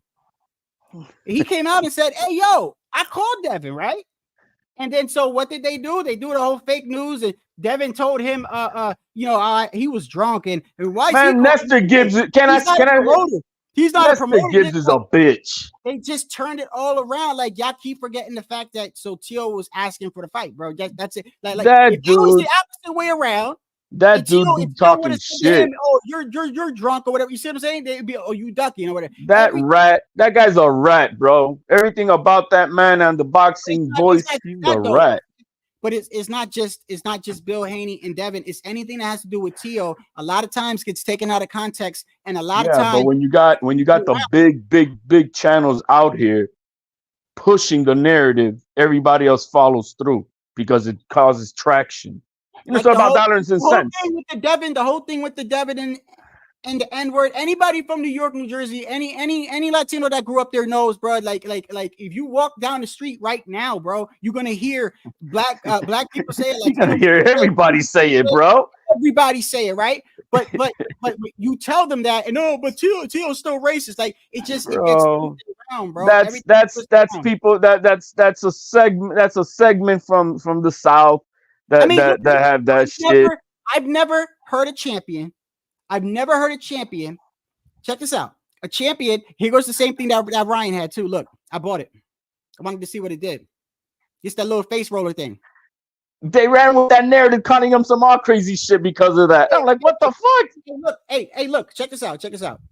By the way, I don't think there's nothing wrong with taking care of your face. I just don't think doing this shit on camera like Ryan was doing. Right. But guess what? It gets people. See that what everybody needs to understand. Everything causes traffic. Tio says any little thing off center, offside to the. Oh, look, okay, yeah. They're talking about it. Now look. Tio's the talk of town right now in all the channels. Look, check it out. I've never seen a champion, right? Tell me the last champion that was technically you could make a dispute. I looked at him as undisputed. We've been through this 1,000 times. I know you did, but okay, we all okay. I look at it like this: in order for you need to gather a belt. That person must fight for that belt, and Devin didn't fight for it. So I looked at him as undisputed. However, I understand the argument. Technically, there was another belt left over, but the franchise, we know the whole story. No. I don't even buy that argument. There's nothing about technically. Well, my whole point is this: name the last time a champion that was like, basically you could make an argument that was undisputed. I looked at him as moved up to another weight class, beat the man there, and then called out the champion in the higher weight class and gets taken as a joke. He crazy, and they downplay it and they twist it around. I mean, any other fighter. While the champion in that division ain't doing shit right now. But I laugh at it. To do with Tio, bro. Because anybody else would have did that shit. Said, I want to fight. He would have got nothing but respect. Devin is fighting Regis Prograis. Oh, but what happened when he ducked Tio for the belt? Well, whatever he ducked Tio, he could have fought. He wanted to fight Barboza for it.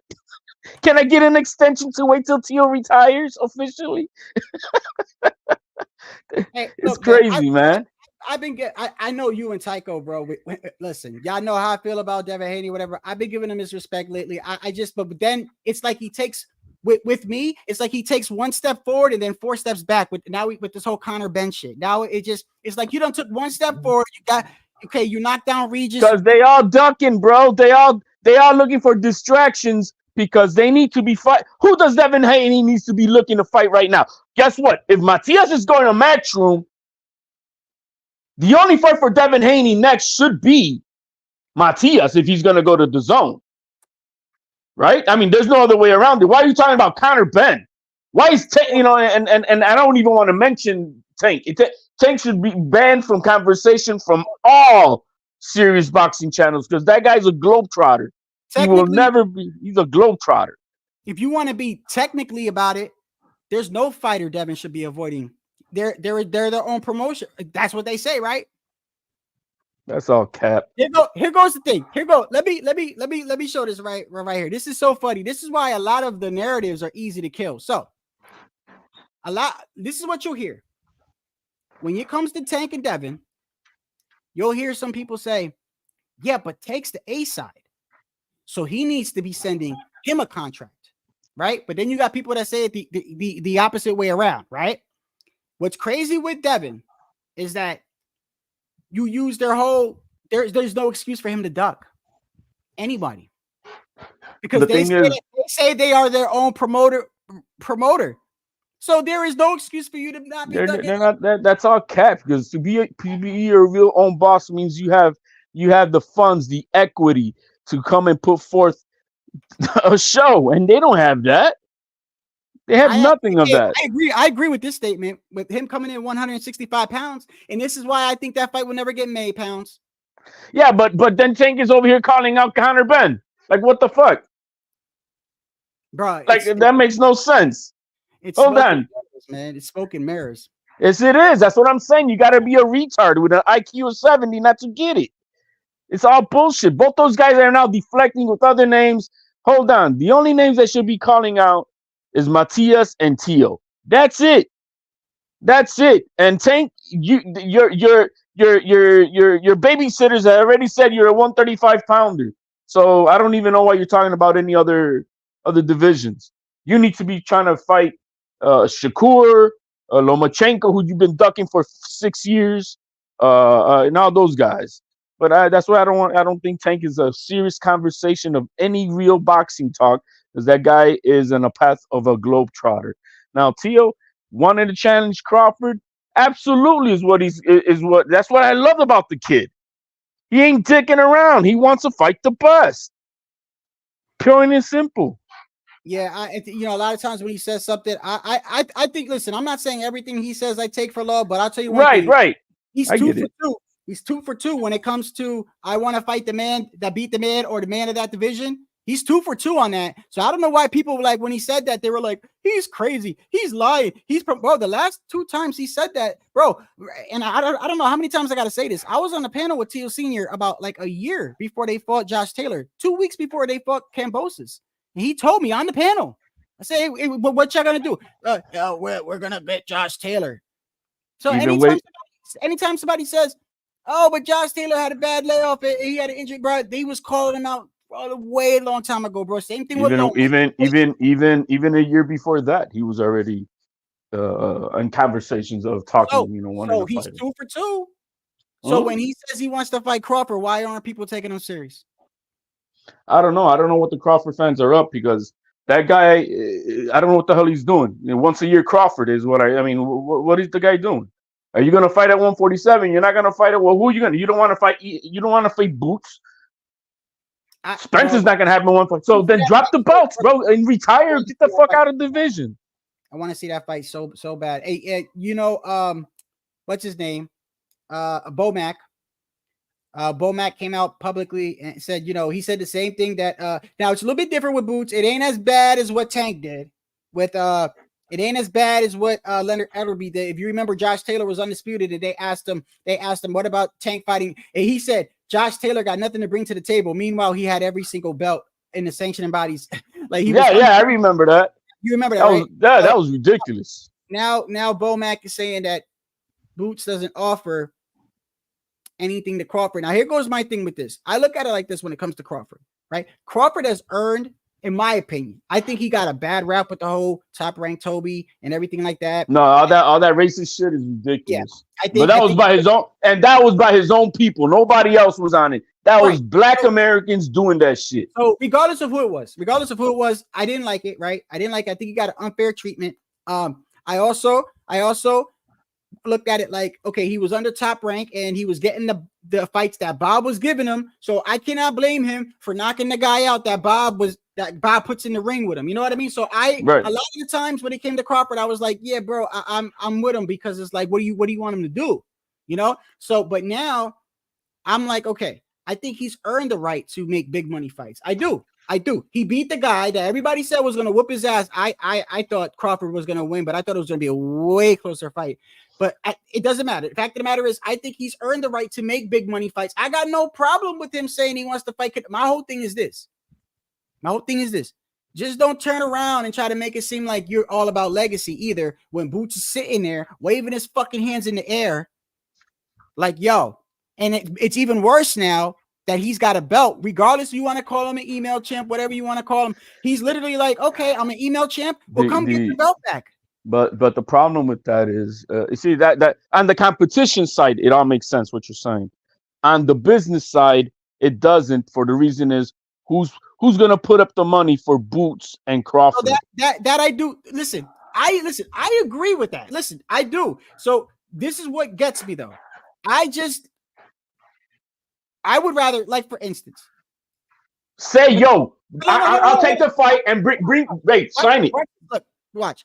Like Matias when he ducked Tio, right? It would have been a lot better in me, my opinion, because now, like me and you, I'm calling it a duck, right? If he would have came flat out and said, hey, yo, listen, I can't take the Tio fight right now because something's cooking in the oven. If you don't want to say that you're signing with Matchroom, fine. But you could have simply said, bro, I got something in the background right now that's preventing me. You know what I mean? Be honest with, right? Don't sit there and go, okay, and then something's wrong with my hand, and then we see you playing pool, and then a couple months later, now that Tio's about to fight, now you calling him a chicken and all. Because now, bro, you make yourself look silly, in my opinion, right? So now that looks like a duck, right? The thing with Crawford is, I understand with the whole contract obligation and everything, but people need to understand that he was publicly saying, bro, publicly in the open, saying he did not want to fight Boots. Okay. And not only that, but he also said he also said that Boots brings nothing to the table. So he never once did he say,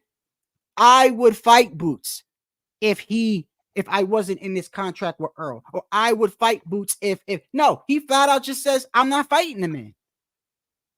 That's where I'm like, okay, well, like, you know, y'all can't sit here and get mad at people for saying he's avoiding Boots, bro. He's not saying, oh, well, if I wasn't caught up in this contract, I'd fight Boots right now. That's not what he's saying. From day one, even on the whole, look, check it out. And I saved it too. Or let him, or have him say, "Yo, this is my price. Hey, bring a contract to pay me, and we get it done." Now look, I think this is before he fought Spence. Yes, this is before he fought Spence, or even if it was after. I think it was before. But even before, he's saying this, and I know people have said this, but I like to prove a point, and I always clip things, bro. I always clip things. This is what he said when he was talking to Boots' father. Listen close. We've been asked to fight you a long time ago. But what I'm saying is, why did y'all leave? So they been asked for the smoke, though, T. Them already know. They know, because I training. We asked for all the top guys, because we was ranked right up there. So you could have picked us. You ain't had to pick Abadesia or Abinette, Loja, whatever. See, we don't even know his name. He was down Mexico. Yeah, Bozy, send that shot at him, Bozy. Send that little shot at him. But, you know, we wanted to fight y'all a long time ago. When? Why? If y'all wanted to fight me a long time ago, why I'm just now hearing about this?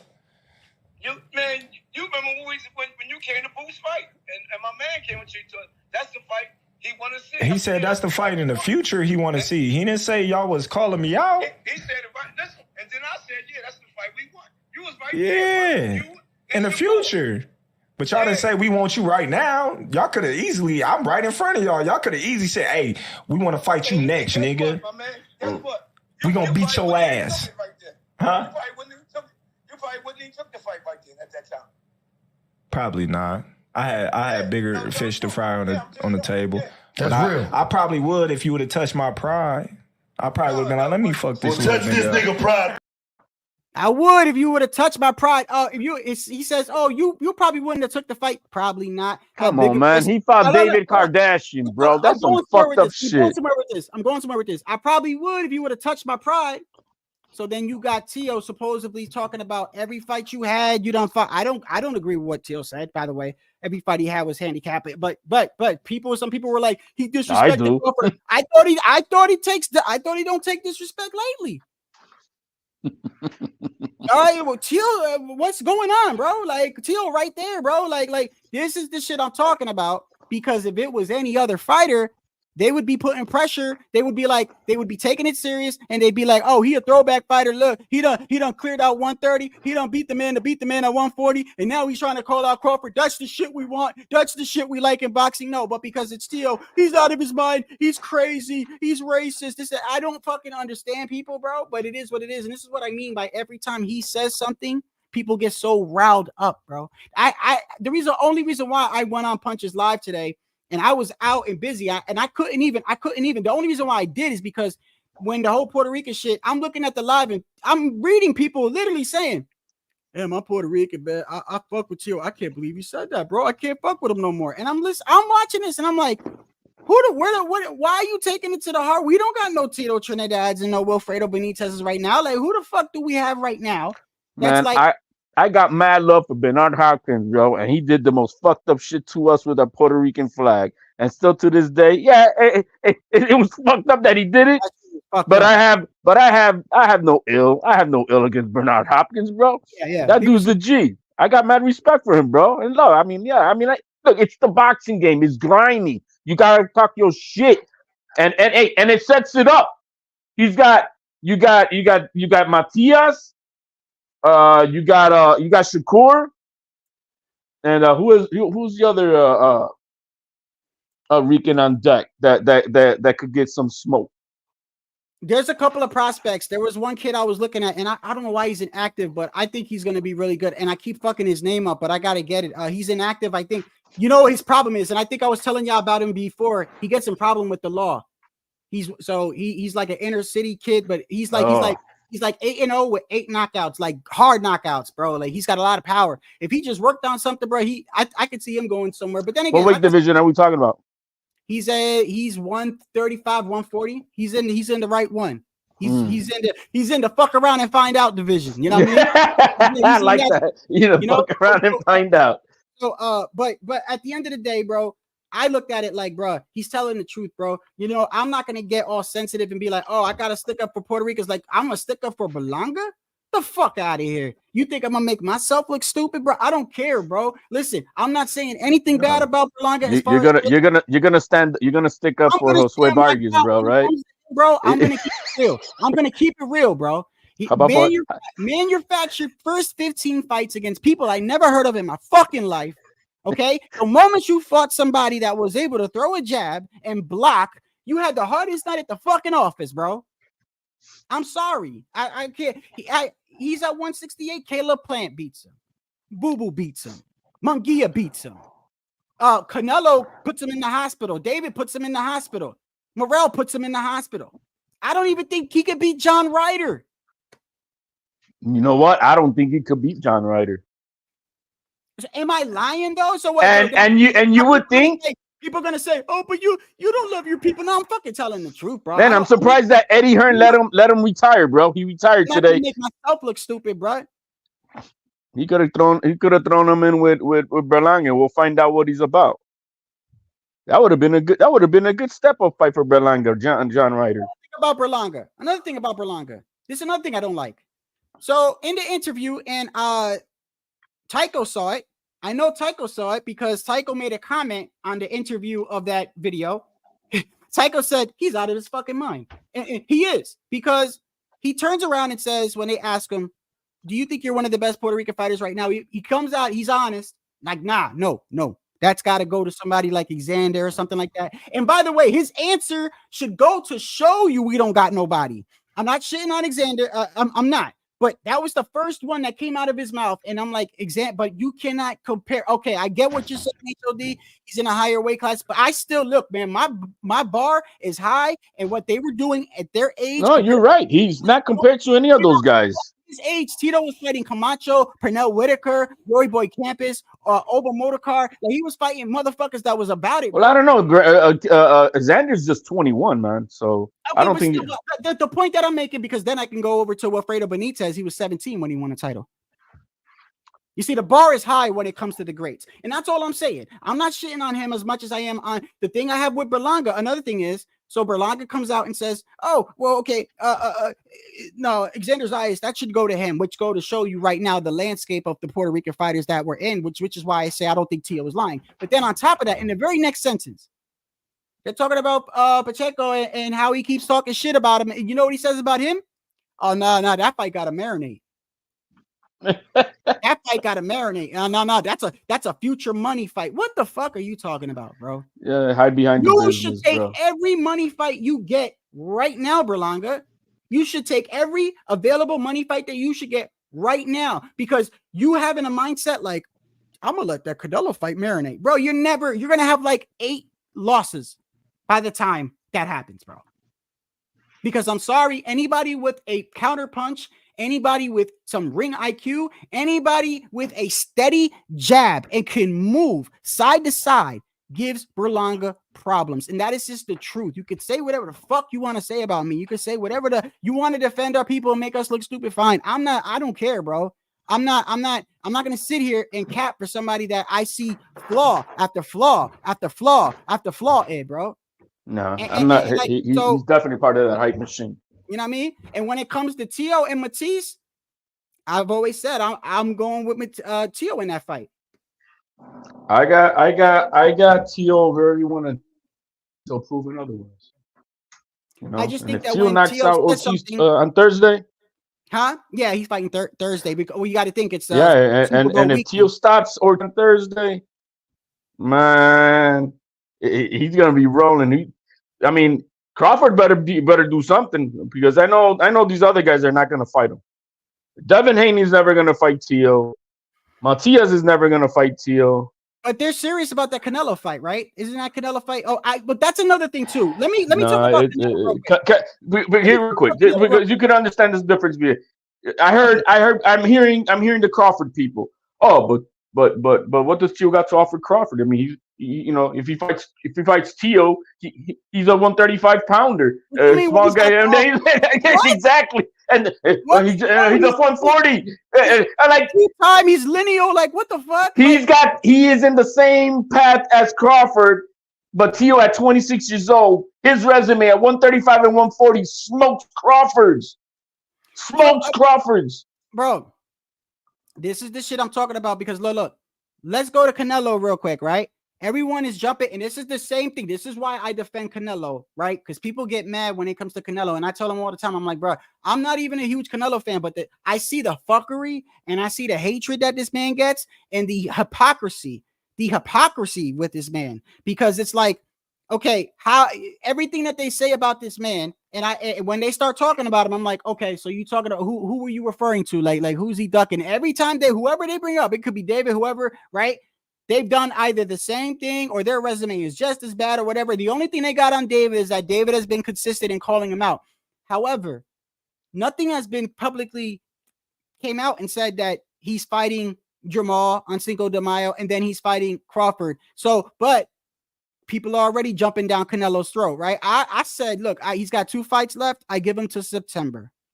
In September, if he doesn't fight David Benavidez, I will openly say he didn't want to fight the man. He's avoiding him. But how am I going to sit here and get on the man when nothing hasn't even been announced? I would love. When it comes to Canelo, when it comes to Tio, and when it comes to even Crawford, in a sense, before he fought Spence, anything that Crawford did, they criticized too. We got to put him in there. And there's other people too that when it comes to just certain fighters, they rub people the wrong, certain fan bases, they get rubbed the wrong way. I would love for Canelo to take the path of fighting Benavidez Cinco de Mayo and then fight Crawford in September, because that would kill all the narratives. And I said that, but you know what's the problem with that? I understand. I said that too. I said you should fight. Well, I said he should fight Crawford first and then fight Benavidez, right? Or vice versa, or whatever it is. It doesn't matter. But the problem is this, bro. I see him fighting one of them. I honestly do. I see in Canelo, I made a live, said he damned if he do, he damned if he don't. Because if he fights, believe it or not, now I think he should fight Benavidez. But if he fights Benavidez and doesn't fight Crawford, they're gonna say there are people. I showed you the video on my last live. Dude had a fucking in caps, all caps. Canelo is clearly ducking Crawford, and this needs to be addressed. Like, people really feel like that. So if he fights Benavidez, you're gonna have people saying he ducked Crawford. If he fights Crawford, he's gonna have people saying that he ducked Benavidez. Fighting both, right? The problem with that is that's kind of crazy, because they always put so much pressure on this guy, right? So I know what they say. Oh, well, if you're the best, you should be doing that. That is absolutely right. But the same criticism, people were talking about, I heard somebody say he cherry picks champions. That makes absolutely no sense. Last I checked, you're in the rankings to become a champion. And so if you're a champion, you fucking right, I'm going after you. Right? If you're at 168, I'm going after all 3 of those champions. If it's so easy, we've been through this. Other people could have long did it. So the thing is that name one fighter right now other than Canelo that would fight that would fight Crawford in Cinco de Mayo to turn around in September and fight David. So if that's the case, and everyone says he smokes Boots, and I even see people in the comments right now, Boots ain't done shit, Ennis ain't done shit, he flat-footed. Right. So that means it's an easy fight, bro. This is how I look at it. It's David Kardashian ain't done shit. Listen, it's an easy fight. Listen, it's easy. He flat-footed, Boots fight in the theater, whatever, fine. You whip his ass in Cinco, or you whip his ass first and then fight Canelo. And David, how about you go fight David Morrell and then you fight Canelo? You see, when you flip that around, how does that sound though? How does that sound? They're gonna be like, come on, I'm just saying that the Crawford, you want Canelo to fight fucking the Crawford fanboys forgot that this man gave a fight to David Kardashian. Who the fuck is he to? What did he earn for him to fight Crawford? You talk about Avanesian? Yeah, that. Oh, by the way, bro, did I tell you? I told you what was gonna happen, bro. When we were on the live stream and you kept saying Crawford cheated, and I said, bro, let me make this clear. I am not saying Crawford cheated, bro. What you think they did, bro? They still were like, bro. Hey, I didn't say he cheated. I say that there are questions. Bro, come on, bro. You basically said that man cheated, bro. So hey, I just never seen two gloves pop like two balloons in a fight in my life. Maybe in WWF, maybe we could go fight something like that. But I mean, but at the end of the day, we saw, what was it? Everlast come out and tell, and you know, yeah, they explained why Crawford was fighting in some 1921 gloves. Regardless, hey, I want to make it clear, everybody. I'm not doing this. This motherfucker's doing this. The same shit happened last time. All I did was stick up, bro. You know what's so crazy, bro? People hear and see what they want to do. I was literally sticking up for Crawford the whole fucking live, bro. The whole live. And this dude kept saying, man, why, man? You a Crawford hater, bro. Like, why don't you talk about the Everlast shit? I said, I did talk about it. I did say that. They came out with a statement, bro. Like, it ain't my fault you ain't watching the whole live, bro. Like, people hear and see what they want to say. All I'm saying is this, is that you want Canelo. I want Canelo to fight both of them, right? I would, in a perfect world, I would like to see Canelo fight Crawford, then fight David Benavidez, right? But all I'm saying is that if we're going to make him put that type of pressure on him after he done already fought Jamel, and the other thing with that too, that was supposed to be Jamal. Jamal even said it himself after the Benavidez fight. He said, that was supposed to be me. I wasn't ready. That was my little brother, right? So he didn't even want to fight Jamal, but he did. And look what they did, right? Before the fight. Oh, Jamal going to bring it to him. Jamal going to do it. And as soon as that performance happened. He felt that power. Like, dang. Right. And a lot of us knew that was going to happen because there's weight classes for a reason. And I'm trying to say the same thing with the Crawford thing. They're not taking into account that now. And this is what I'm saying. Like, Tio says he wants to move up one weight class and fight Crawford, right? When he's already 2 for 2. He did it with Loma. He did it with Josh Taylor. So he's got a history of keeping his word when it comes to that, right? Then, and he's only 7 pounds away. Or you can go up 20 something pounds to fight Canelo. And then you're not even taking into consideration the rehydration Canelo's going to have overnight. So it's like, it's crazy, bro. But at the end of the day, we saw what happened with the Jamel fight, right? And they crucified him for that, or they got on him for that, right? So it's like Canelo's damned if he do, damned if he don't. But if y'all going to put so much pressure and have him fight Crawford and David, and then your excuse for doing that is, hey, bro, fuck it, bro. You say you admit, I'm trying to see the best fight the best. This all I hear people say, especially when they call up on the Boxing Voice and other channels that I see people, they'll be like, man, listen, this is boxing and you need to fight your mandatories and you need to fight whoever is ranked right next to you, bro. A real fighter would clean that out. Okay, well then, Crawford, you fight Boots in the meantime while you waiting for Canelo. I don't care. He's flat-footed. Okay, it's an easy fight then. Should be all y'all are saying that Boots ain't done shit. It should be an easy fight, bro. Y'all should be the first ones like, yo, I want to see that, right? So you go ahead, you fight David. Why don't your ass go fight David Morrell? Go fight David Morrell. Get him out the way, right? Get him out the way. Y'all keep saying that this and that or whatever. Well, that should be, you get him out the way. It should be a nice warm up for you and Canelo. It's just crazy that, bro, the standards that people have when it's flipped around. The fact of the matter is that if any other fighter, if Devin Haney would have did that with Crawford, calling out Crawford, a lot of people would have been like, yo, I respect that, bro. He was undisputed. He beat Kambosos at 135. He moved up. He beat Regis. And look, he did that. And now he's calling out Crawford. That's a throwback fighter. I fuck with him. But no, right. Tio's got history of keeping his word and doing that in 2 divisions. And it's a lot closer. And it's only 7 pounds away. And he's lineal. And he's WBO. Which come on, bro. Everything clicks in together perfectly, bro. It's a fight to be made. I'm okay with it. But look, man, all you gotta see is if Crawford fights Canelo, all you gotta look is at 3 fights that Crawford's had. What everybody forgets what Gamboa did to Crawford. He had him on the stanky leg. That's just Gamboa. That was a while back, though. HLD. All right, let's go back. Then did he fight Postal at 140? Who did he fight at 140? Nobody's at 140. I do think he got dropped by Cavalassis.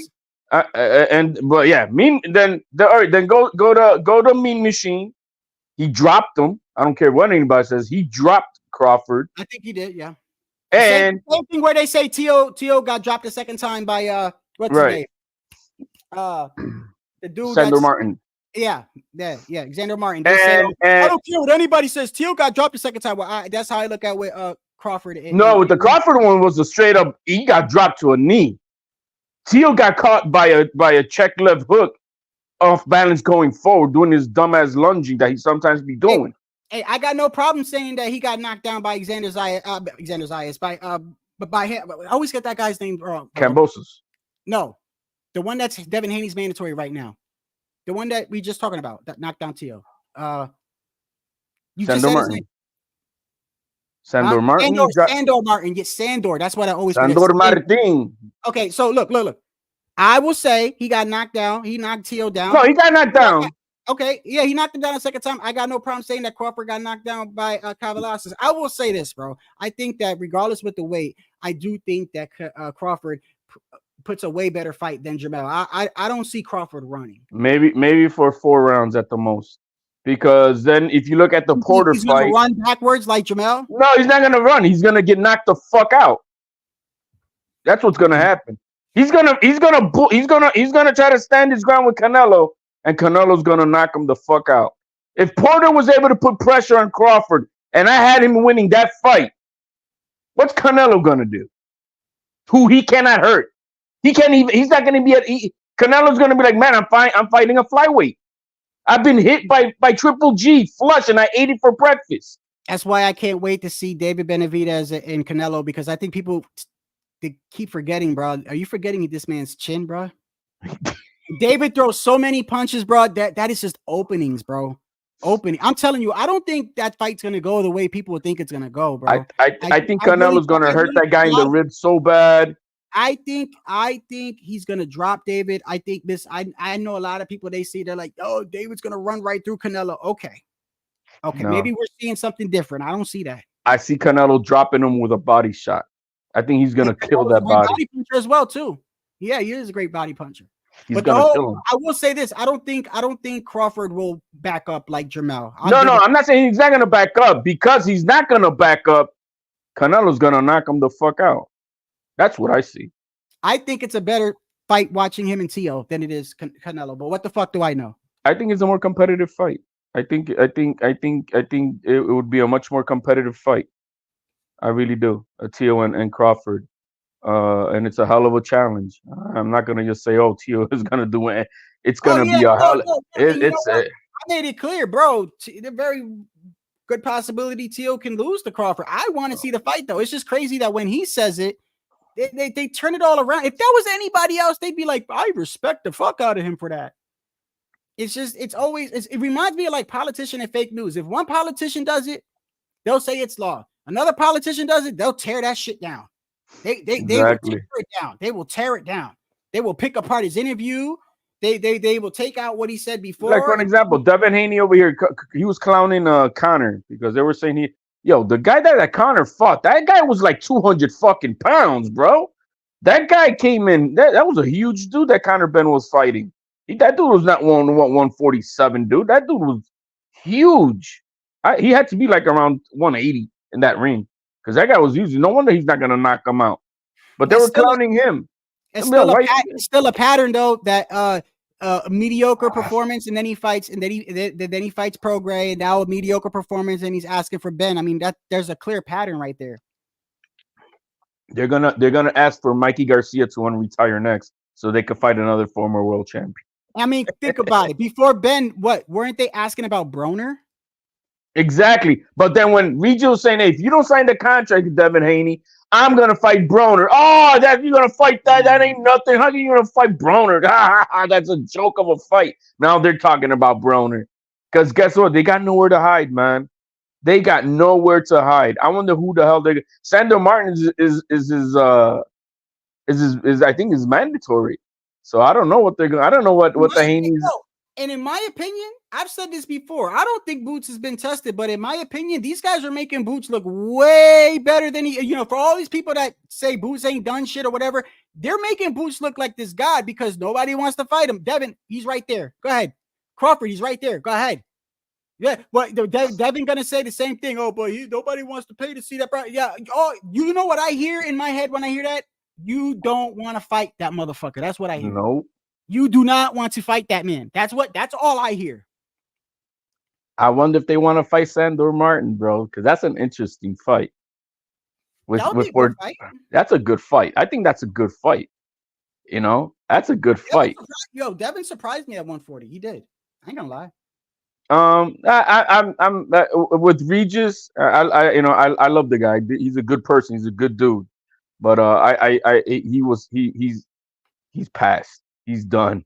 He's past his best is gone. And they picked him up right at the right time. Tio said it. I mean, Tio said it himself. It was like a year ago.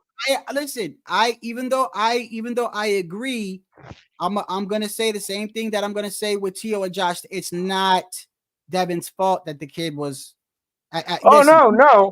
Because with Tio and Josh Taylor, one of the things I always hear is he had an injury and he had inactivity, right? Meanwhile, he had been chasing him for like a year. Same thing he did with Loma. Nobody takes that into account. It's just like with Jamal. Oh, now Canelo wants to fight Jamal. Bro, it's Canelo's fault that Jamal has a drinking problem and is getting in trouble with the law. Y'all the ones that created the narrative that he didn't want to fight the man at 160. Oh, but because he didn't fight him on your terms and when or whatever, which is the same shit when it comes to Tank, right? Y'all say Tank is the A side. Tank can fight whoever he want. Tank is the other cash cow in boxing. They got no problem with him being 30 years old and never held a real belt. If I look at it, those are baby belts.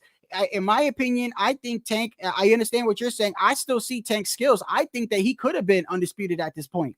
Easily. At least undisputed. At least be unified, bro. He would have been unified. He probably could have been unified. This is what I mean by the hypocrisy with the passes, bro. This is what I mean. You know what I mean? So y'all made up the whole narrative that Canelo didn't want to fight Jamal. And now all of a sudden he says, okay, I'll fight him. You know, I just beat his brother. Might as well turn around and beat up the other brother and get them out the way. Now it's, he's drinking. That's not his fault, bro. Just like it's not Tio's fault that Josh Taylor wasn't active or whatever. And it's not Devin's fault that Prograis was in his decline. Although he was at Prograis's prior fight and saw that he didn't do well and hopped on that fight immediately. I call it for what it is. But Bill Haney was at Conor Ben's fight. I know. I've been trying to work on myself when it comes to Devin because people pointed out that I have a pattern of going real hard pause on the Haney. Because you're calling the bullshit. That's why. I've always called out the bullshit. That's why. And they're cappers. They want to ride the bullshit. I've also said that I've thought about it and I said, look, man, try to be a little fair with the kid. Okay. He still has accomplished things. I can't take that away from him. I'm just trying to look at it like that. You and Tycho still be like, fuck no, fuck that. You know, well, I went at it with Bill Haney after the Sandor Martin fight with Tio.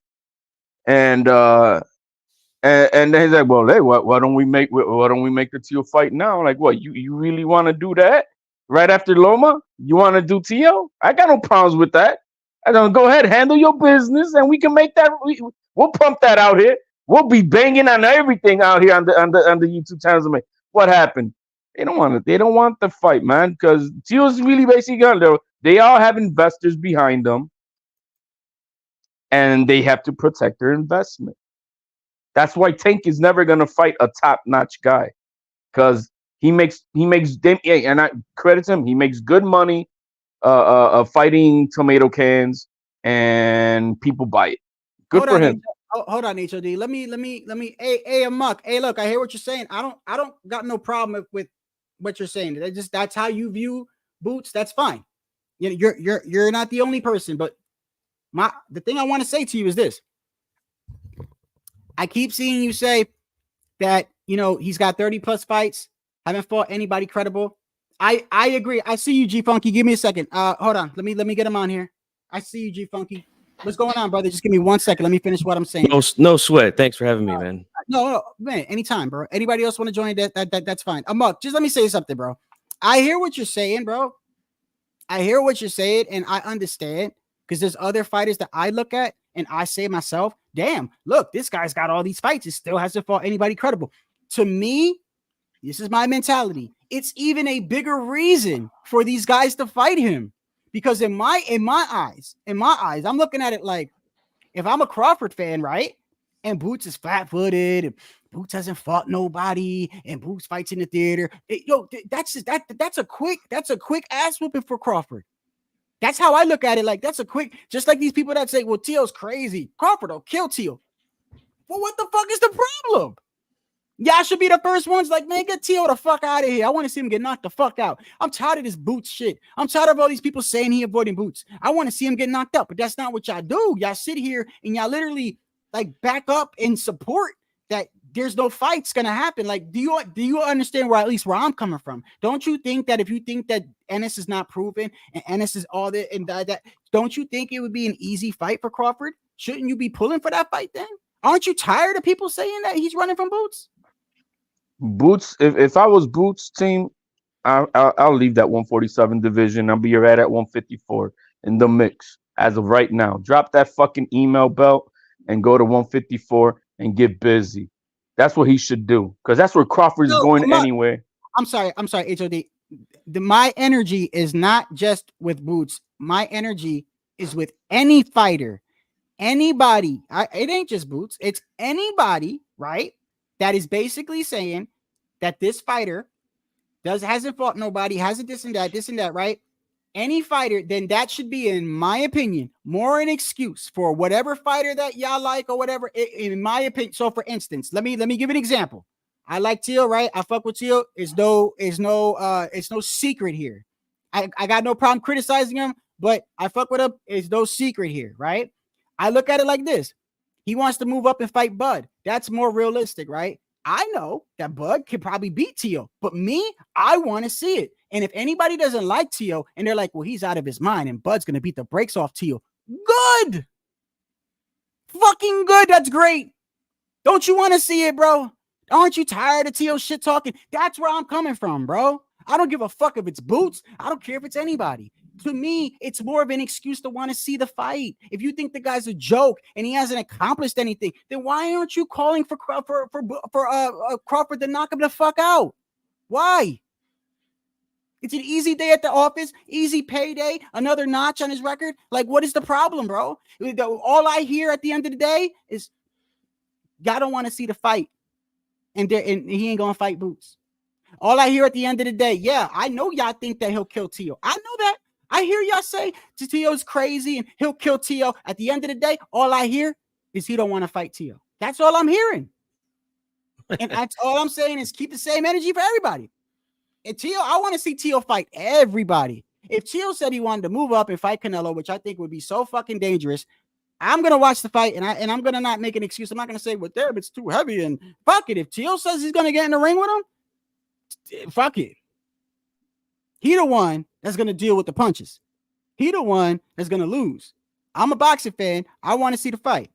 Boots hasn't accomplished anything. Boots had a problem with a guy named Karen. Boots had a problem with a mover. And Bud is so polished or whatever. Easy fight. Easy day at the office, ain't it? Yeah, I want to ask you something, Shadow. Did you see Fight Hub, they interviewed Teo after the press conference and asked him about, you know, are you really serious about fighting Crawford? You know, which I think is funny, but I mean, you know, Yeah. he's got to get the people interested in the video. But he really started to make a little bit more sense as far as like making the fight happen monetarily, Mhm. because see, that's the problem with Boots as well, right? Mhm. Boots is And a I guy by the way, that I'm gonna let you. I've admitted that. I know. I understand. My whole thing is that I'm not even hearing them say. I'm not even hearing Crawford say, "Well, if I wasn't in a contract with Spence, and if Boots was a name, I take it." I'm not even. All I'm hearing is, I don't want to fight the man. yeah, and that fight's not gonna happen. That's just Yeah, my point. And my point yeah. is, to everybody else that says he hasn't done anything, I don't understand why they shouldn't be calling for this fight. It should be an easy win. Now you're getting to the business, which I understand, which by the way, I still believe that Teo, business sense wise, is easier for him to fight Crawford than it is for him to fight Boots. Business wise, Teo makes more sense.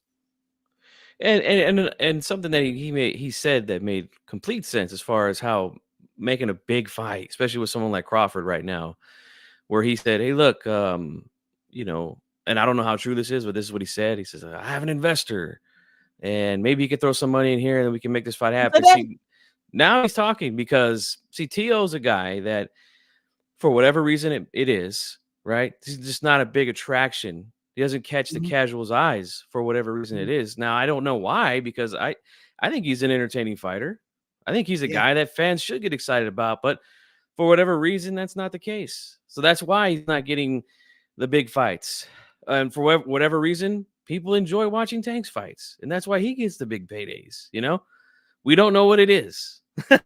No, Tank. Most No, Tank is an anomaly, Tank, though. Tank is Tank an anomaly from Mayweather, and that's what Tank it knocks you is. the fuck out, though. Listen, yeah, I know a lot of people get on Tank. Tank, I don't care. He's fighting. I know And that, and that. he's not Yeah. fighting. He's not fighting the best out there. But I'm telling you, he knocks people the fuck out. Go ahead, keep talking. I got to turn on the AC. Yeah, that's a big reason why too, is because he gets knockouts. He's entertaining, but again, so is Teofimo. He's a very entertaining fighter, but he just doesn't attract the casual eye for whatever reason it is. Now, Boots is a guy who's very talented. We see him, you know, switch hit just like Crawford, and he is entertaining as well. But again, for whatever reason, fans just aren't tuning in to watch him fight. He's not selling a lot of tickets wherever it is that he's fighting.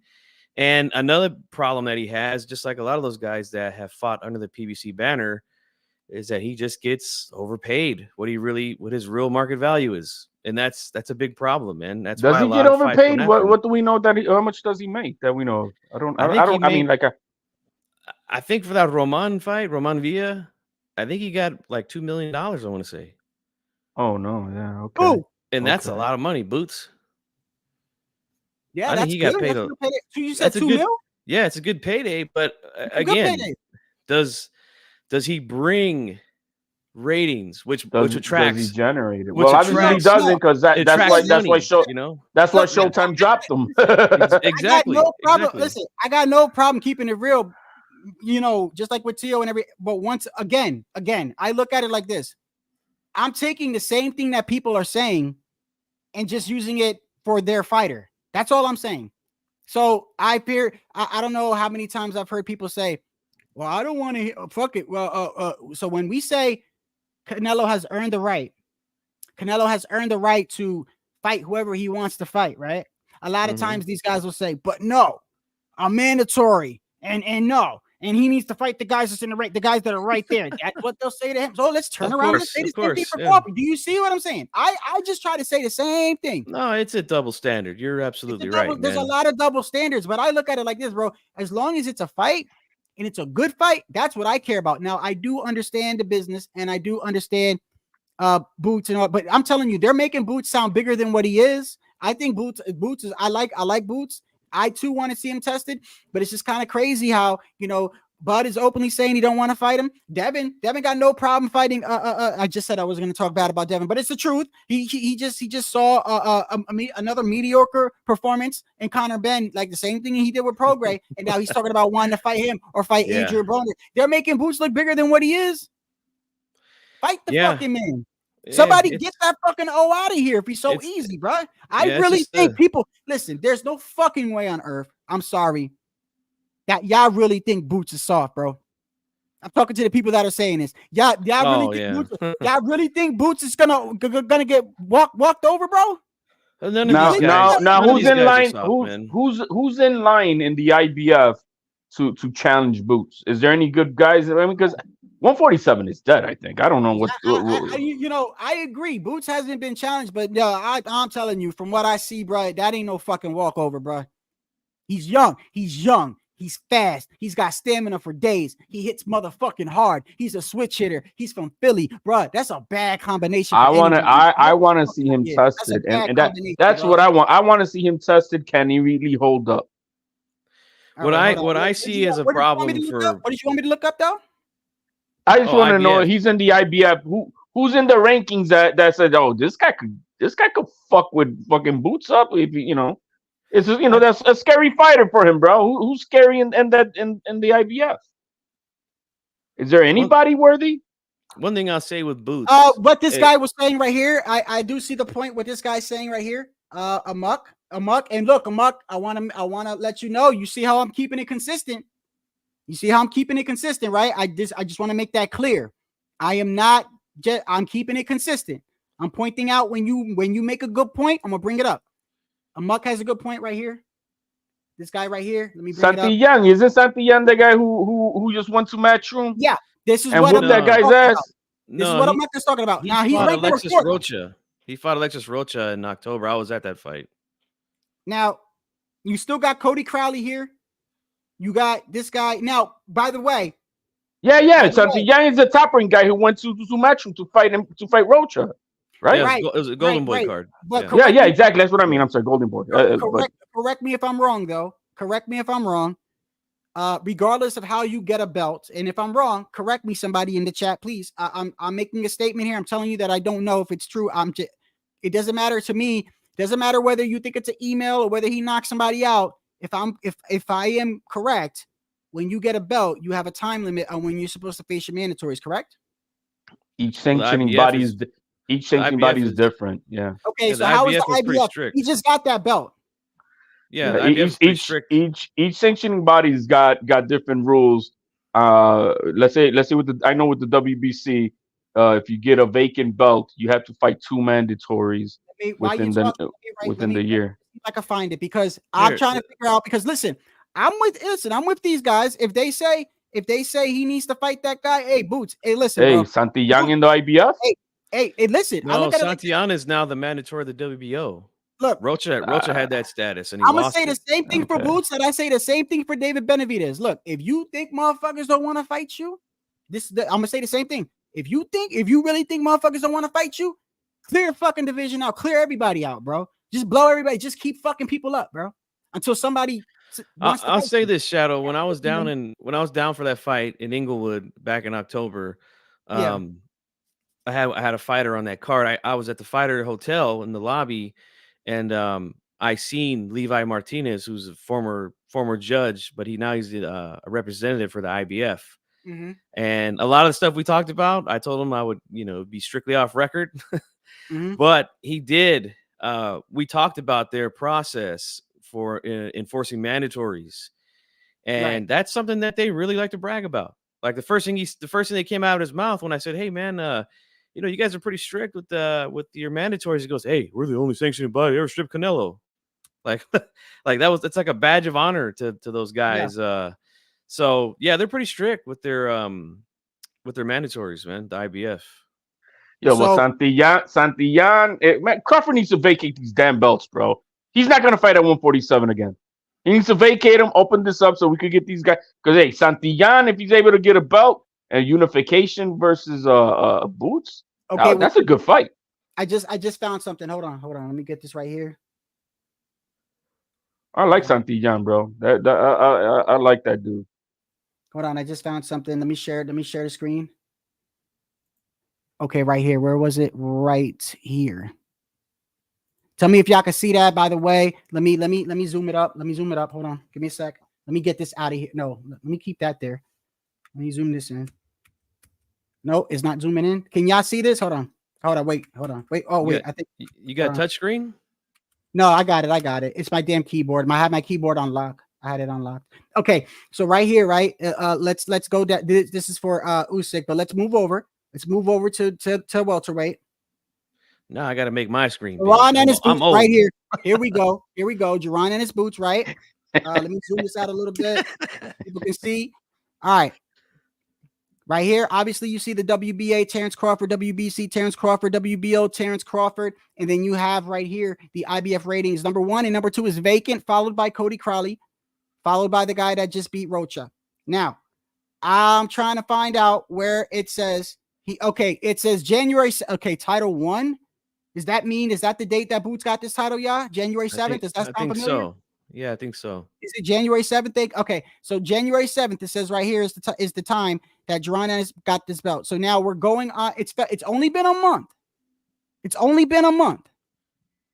You know what I mean? So as far as the mandatories go, I look at it like this, bro. Listen, I want to see him fight Crawford, but as far as people go, okay, what he doesn't bring money to the table. They say, okay, fine, I'm gonna give him the same advice I give to Dave Benavidez. If you think Canelo ain't gonna fight you, fuck everybody else up, bro. Just keep fucking people up, bro. Take on your mandatories, take on whatever, bro. Just destroy everybody, bro. Fuck everybody. And I see that Santillan is right there. I think, what is it, number 4 behind number 3, Crawley. Right. Oh yeah. That fight probably won't happen because Santillan he's the mandatory for the WBO. This guy right here. Yeah, he's number 4. Right. Yeah, that fight's a mandatory to the WBO, but for what? If I mean, like we're not gonna fight Crawford. That's not gonna happen. And Crawford most likely gonna leave the division, man. He needs to already drop those belts, man. It's gonna happen, man. It's gonna happen. And remember, last time I was here, guys, I was telling you that. Well, he's got to do something. That Crawford Canelo fight's a possibility, man.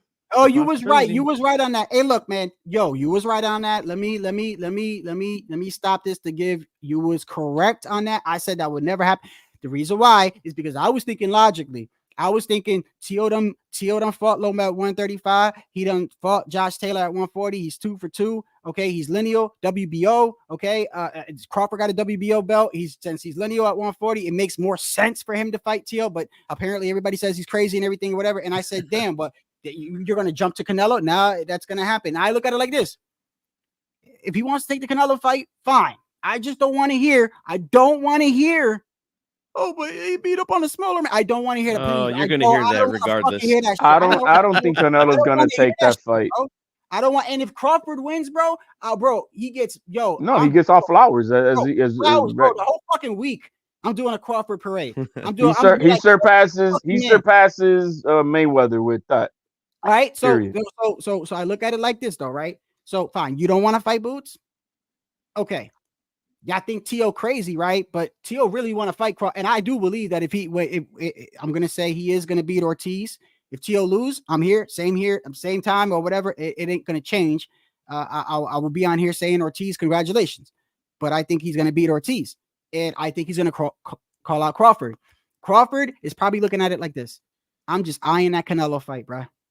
I'm eyeing that Canelo fight, and I think that's what he wants. I think that he just wants these money fights. He's earned it, in my opinion. Like I said, I didn't like the whole. He only wants one money fight, bro. I just don't like the double standards, bro. I don't want to hear, well, he's looking for legacy and all this other shit, and he just wants smoke. He ain't ducking nobody. I'm not saying he afraid. But what I am saying is he don't want to fight his mandatory. I'm not saying he's scared. I'm not just like Canelo. When September comes, everyone's getting on Canelo right now. I didn't hear nothing announced that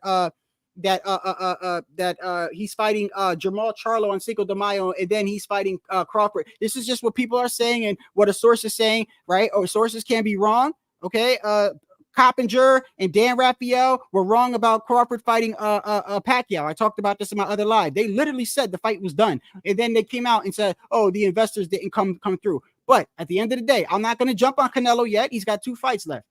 But the same thing, he don't fight David by the end of September. I'm not going to say he's scared, but he don't want to fight his mandatory.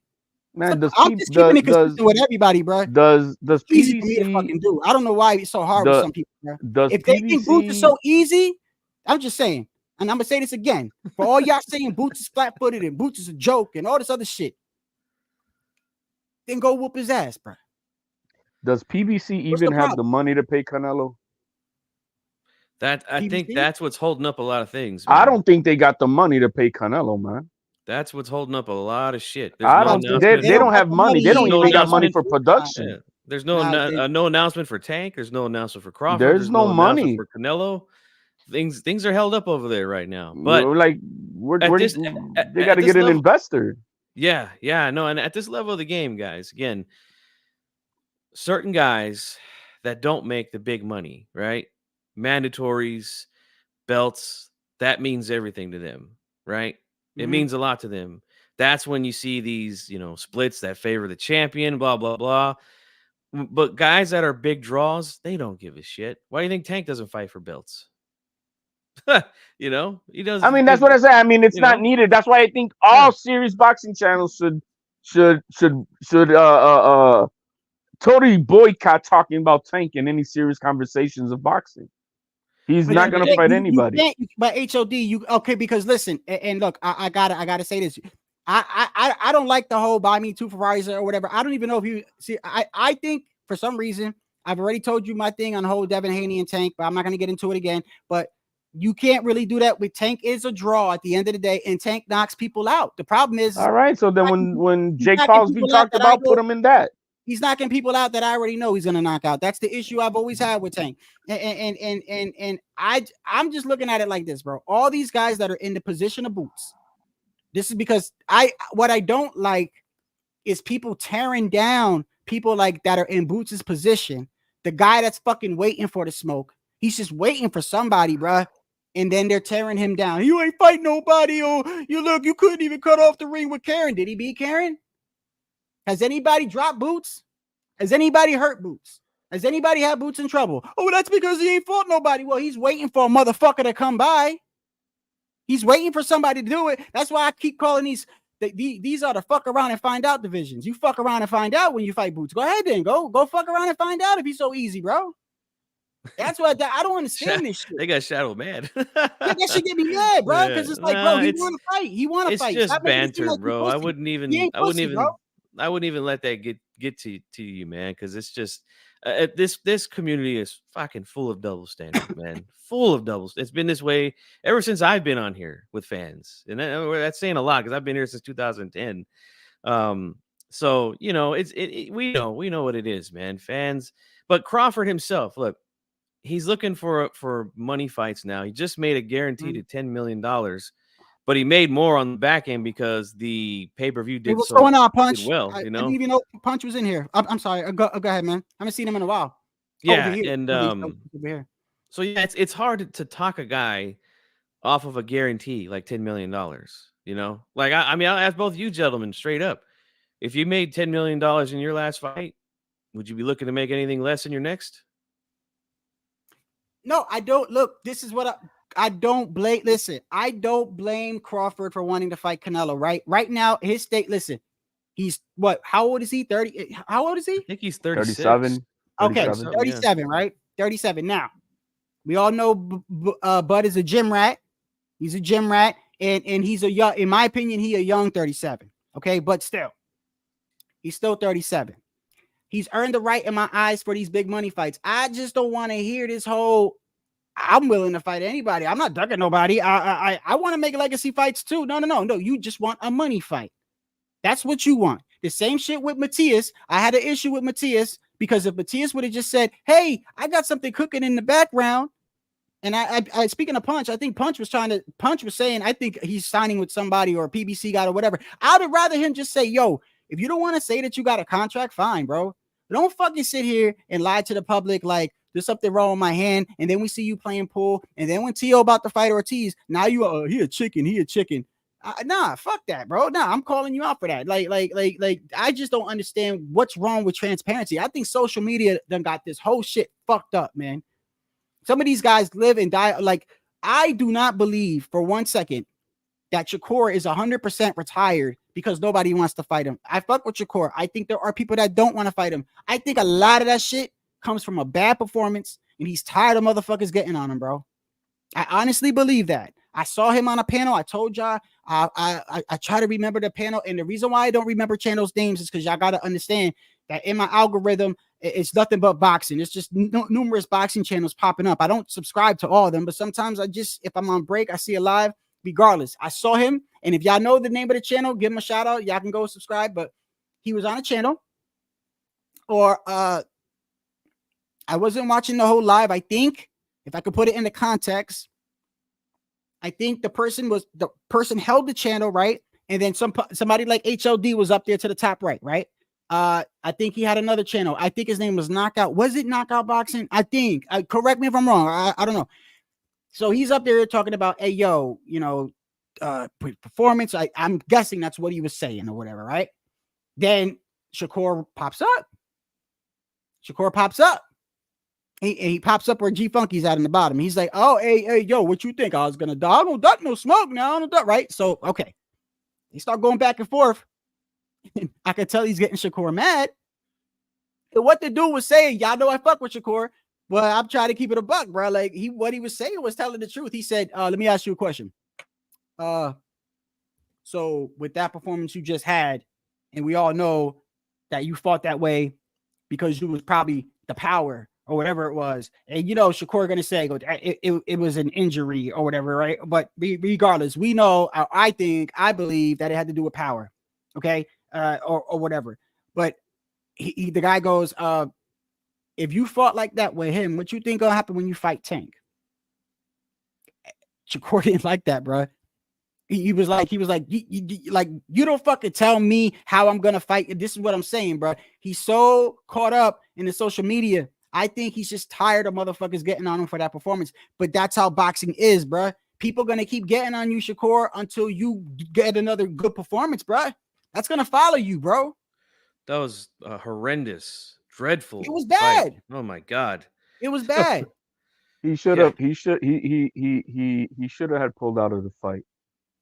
He should have pulled out of the fight. He should have. He just got cleared not too long ago to resume training. And here's the thing too, man, is let's throw some blame to Frank Martin for making one of the dumbest decisions of his life to pull out of that fight. And where's Frank Martin now? Has anybody seen him? Has anybody heard anything? Shit, he's in the shadow realm with the bullshit PVC. Wait. He's the elf on the shelf. That's what he is. Isn't Frank Martin, from what I understand, I try not to get with these whole, like, what I'm hearing in the background, because shit changes so much, bro. Like, this is why a perfect example why I'm not getting, like, a lot of people, you got these groups of people, they just sit around and wait for a fighter's mistake. You know what I mean? Because they hate the fighter, right? Like Canelo, like I said, nothing's been announced.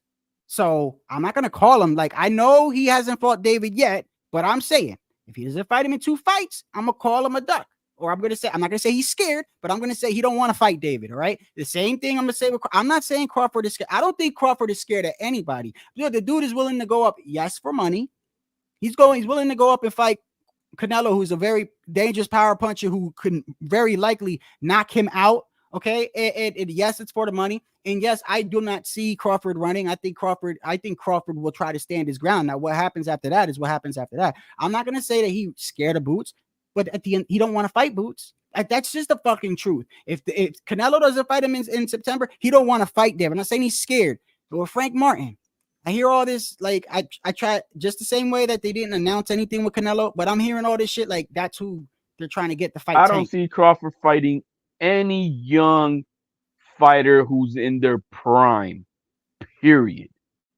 He is only Canelo, because he is on the downside. He does see that, hey, I'm as fast as he is. Hold on. If it was a young fighter in their prime, hold on, he would do it.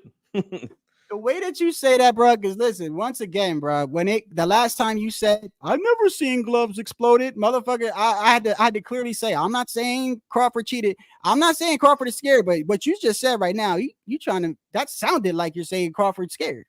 No, I'm just kind of, bro, it's not, it's that they always, look at some of the interviews, even Bomac, they've out there openly have said, why would we fight a so-and-so guy when we could fight this so-and-so guy who and make the same amount of money? That's coming out of Bomac's mouth.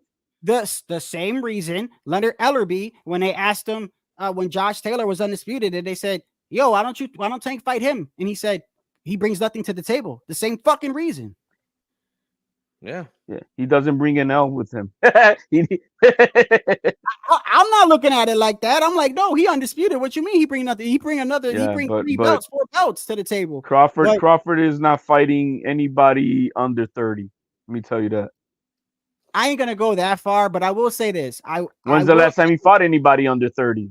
I'm not disagreeing with. I'm just disagreeing with the. I don't want to go to the territory that because.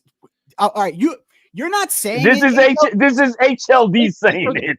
No, you're not saying it, but you're technically It's like saying. Let me see. It's like saying I'm not calling you fat, but I think we should go eat a salad tonight. Well, that's what he's doing. It's exactly that.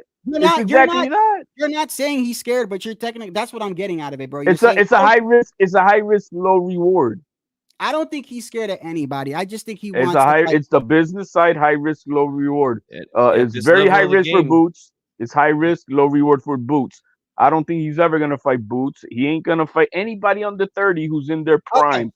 So because I don't care. I don't care how and well shaped you are as an older fighter. Another fighter who's taking care of himself in his prime, younger, will always dethrone the older lion. Let me give you a hypothetical question. Hypothetical. We all know that Tio doesn't really sell. That's my guy. I fuck with Tio, but he's not a Canelo. Let's say him and Canelo was on the same level, meaning a draw. Tio at 140 WBO lineal champion. Might happens. Draw. Okay, let's say he's a draw like Canelo. You got Crawford right there, right? So he's about to make the same amount of money. You're telling me he's still going to go up 3 weight classes and fight Canelo, and he's not going to, because I think it's because of money. So you're saying he's not going to fight Tio over Canelo if he was offered the same amount of money? I don't see it right now. Is that a yes or no? I don't see it. So you're saying I don't see Crawford. Make it clear in the chat. HOD is saying Crawford is scared. I ain't say that shit. I think that fight happens in a minute if Teofimo's a draw. If the money was the same, I see him fighting Tio. Why not? Oh, if Tio's a draw is what you're saying, a major draw? Tio was a draw just like Canelo, right? Because I think that the reason why he doesn't want to fight Boots, I'm agreeing, bro. I'm agreeing. I think he doesn't want to fight Boots because he's like, what am I gonna make? He's not a draw, whatever. All I'm saying is I'm tired of the fans saying, just say that. Stop tearing the brother down, talking about he fought David Kardashian, man. That's what I cannot erase that from my memory. Crawford fought David Kardashian. He could have fought Boots. It would have been the same type of shit. You're saying, well, here's the problem with that. HLD is that Boots is promoted by Cameron Duncan, and they work with PBC. That fight would have been difficult to make. He fought on BLK Prime for that fight. I remember he's a free agent, and they offered him $10 million. Now he didn't get the 10. I know he didn't. I think he made like $5 million. I heard it. It was 4 from what I heard, but yeah, he didn't get the 10. But yeah, that's exactly why that fight happened over there on BLK Prime, because they offered him all that money. Okay. So if it's about money, then I understand that. I just don't like hearing, well, Boots ain't fight nobody. Motherfucker, he's waiting. I don't think it's fair to him. I don't think it's fair to him. It's not. Because it's like he's bro. This dude literally said he's trying, bro. He's trying. And you know what's crazy too? I played that clip with Crawford a little while ago. Was you here when I played the clip? We've all seen it, right? But I think I should play it again. I just want to play it again. It's about a minute long because it goes into what I'm going to say. It goes to this whole point, bro. This shit, it makes no sense to me. So I believe this was before the Spence fight. I correct me if I'm wrong. I believe this was during when they were going under the podcast tours where they're building up the Spence and Crawford fight. I believe it was because this is when Boots' father was on there. Okay, and they got him on the phone. But this just goes back to what he's saying, right?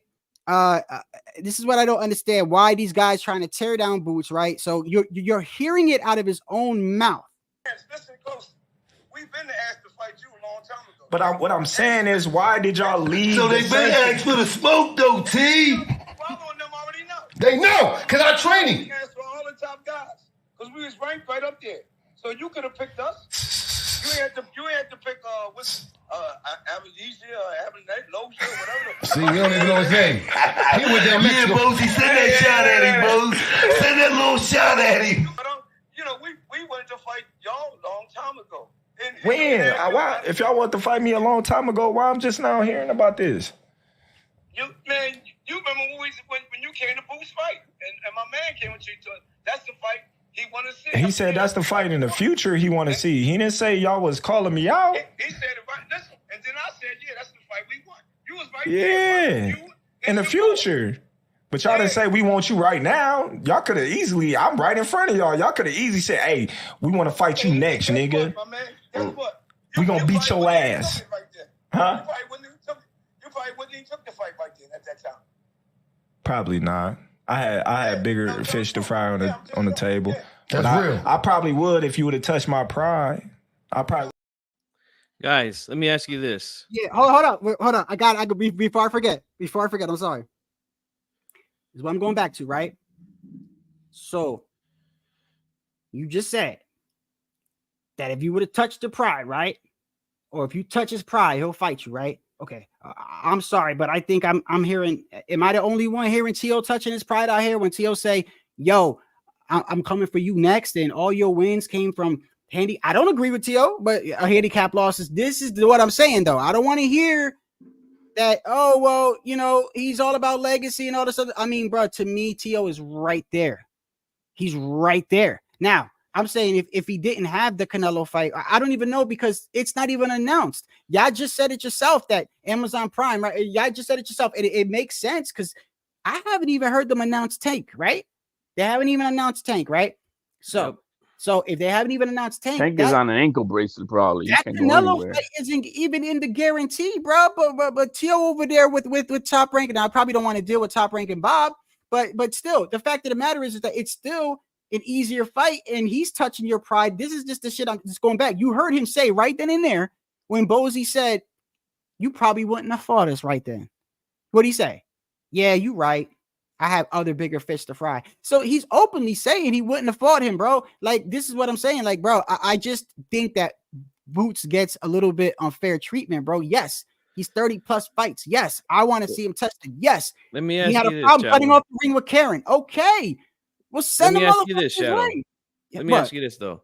So I had just mentioned that the Avenetian fight, right? Because that's what Boozy said also, that, well, you could have fought us instead of fighting that guy, right? Well, once again, that whole fight card was built around Terrence Crawford. It was in Nebraska, in Crawford's backyard. If you guys remember, that undercard next to the farmer's market. Horrible undercard, right? You know why that is? Because they guaranteed Crawford all that money. All the money. Chris Cyborg was on that, bro. What are you talking about? All the money was going to Crawford. That's why, right? Now he was promised $10 million, didn't get it. But you know how much money Avenetian got paid for that fight? $300K. David Avenetian? $300K. Man, wasn't Frank Warren bullshitting? Oh, he got good money for this fight. He was out there saying, "Oh, no. I heard he got." And then Bob Arum too was saying, "Oh, I heard that David Kardashian got paid well and shit." No, $300K, bro. Maybe that's good for him because I don't know what he had been getting paid prior to that. Maybe he was getting $100K prior to that, and he got 300. That's good for him. But do we really think that Boots would take a fight with Crawford? Right? I'm not saying that he's scared, but would he fight him in his backyard on another promotional company for that kind of money? No, it doesn't make any sense, and that's why I'm saying that a lot of the things that happen is because it's obviously the chess moves that are being done with on the business side, and so that's just it's about profit. All signs. So from what y'all saying, all signs point to me that this whole Canelo fighting Jamal and then fighting Canelo in September. From what it looks like to me, that doesn't look like it's going to be solidified. I mean, they're not even mentioning Tank, right? So I don't think this fight is not fighting David. When I don't even know if it's going to be announced. We don't even know. I think PBC's in trouble, man. I think PBC's in trouble. They just signed the damn contract. They signed the contract for forget- distribution basically, but they strictly don't. distribution only. That's it. Yeah, they Amazon is don't- not putting no money in it. Yeah. So okay, but let me ask you this. I don't know anything. I'm not gonna even act like I know about the business. That's one thing I'm not gonna do. But I'm just gonna say that I don't think Al Heyman is a stupid man. Okay, I don't think he's a stupid man. So if you think he signed a deal with PBC for distribution, knowing ahead of time that, oh well, if I sign, we don't have the money for Canelo and all these other guys, so we got to get somebody to front the money. And you think he just went ahead and signed it anyway and said, "Let me deal with that later"? Is that what y'all think? No, he's not. He's not stupid, but HOD just said, "Yeah, that's what I'm saying." he's not a stupid man, or he wouldn't be in the position that he's in. However, he came along and he tried to reinvent the wheel. That was the problem. He figured if he treated these guys good by giving them good purses. No, but I'm asking you, G Funky. So listen, when they signed that PBC deal, right? Mm-hmm. Obviously, if they sign it for distribution reasons, right? You got Tank. You got 2 fights with. Listen, Canelo alone. You got 2 fights with Canelo left, right? You got Tank. You got all these other fighters, right? You're telling me that he went ahead and signed a contract with PBC for distribution, knowing that I'm gonna need somebody to front this money, and then he just did it and said, "Let me deal with that later." That's exactly what happened. That's exactly what happened. He's gonna have to find investors. That is the dumbest shit. That's crazy. He's probably hoping that because he signed to, they're gonna sell you they got 200 million subscribers that don't watch none of the shit on Prime video, but that's what that's the selling point. If he did that, that is the most craziest thing I've ever heard. The best thing that could have happened was they would have gone under and let the fighters be absorbed by all the other promoters, or he should have sold PBC to Turkish Ali and let him deal with it. Well, think about it like this, Shadow, right? He's burned a lot of bridges, man. Al Heyman. They've been on, I think, was it 9 networks or something prior to this deal happening? None of them walked away happy. None of them. Well, fuck it. I say it's time for Floyd. You know this ain't gonna happen. It's time for Floyd to save the day. Floyd don't got that money anyway, man. Money's gonna be like this. You're gonna be like, what are we gonna do? What are we gonna do? Money's gonna be like, well, first off, somehow it's gonna come back to him in his fights. Like he's gonna be like, well, I remember when I was champ, right? And we're not talking about that, Floyd. Save the company, bro. Save the company. Well, they said shit. They said I couldn't beat, But look, Floyd ain't gonna spend his own money, bro. I don't know if what y'all said. I mean, that just sounds ludicrous to me. It sounds crazy to me that Al would be like, okay, wait a second. So PBC is gonna give me a distribution deal. I got Tank.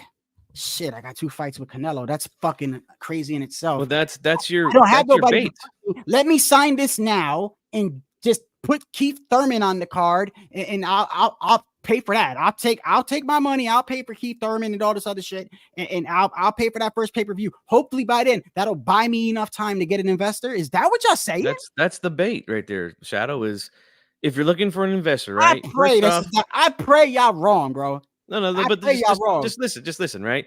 Just for a second. No, I'm not 100% sure on all this, right? I'm just saying this is how it looks like it's going down, right? You get a big network like Amazon Prime that's got over 120 million subscribers, right? Or something like maybe even more, who knows? So you have that platform, right? You go out, you look for investors, and you say, hey, look, I got a guy that just did 1.2 million on pay-per-view with Tank Davis. I got the biggest star in the U.S. market in Canelo Alvarez.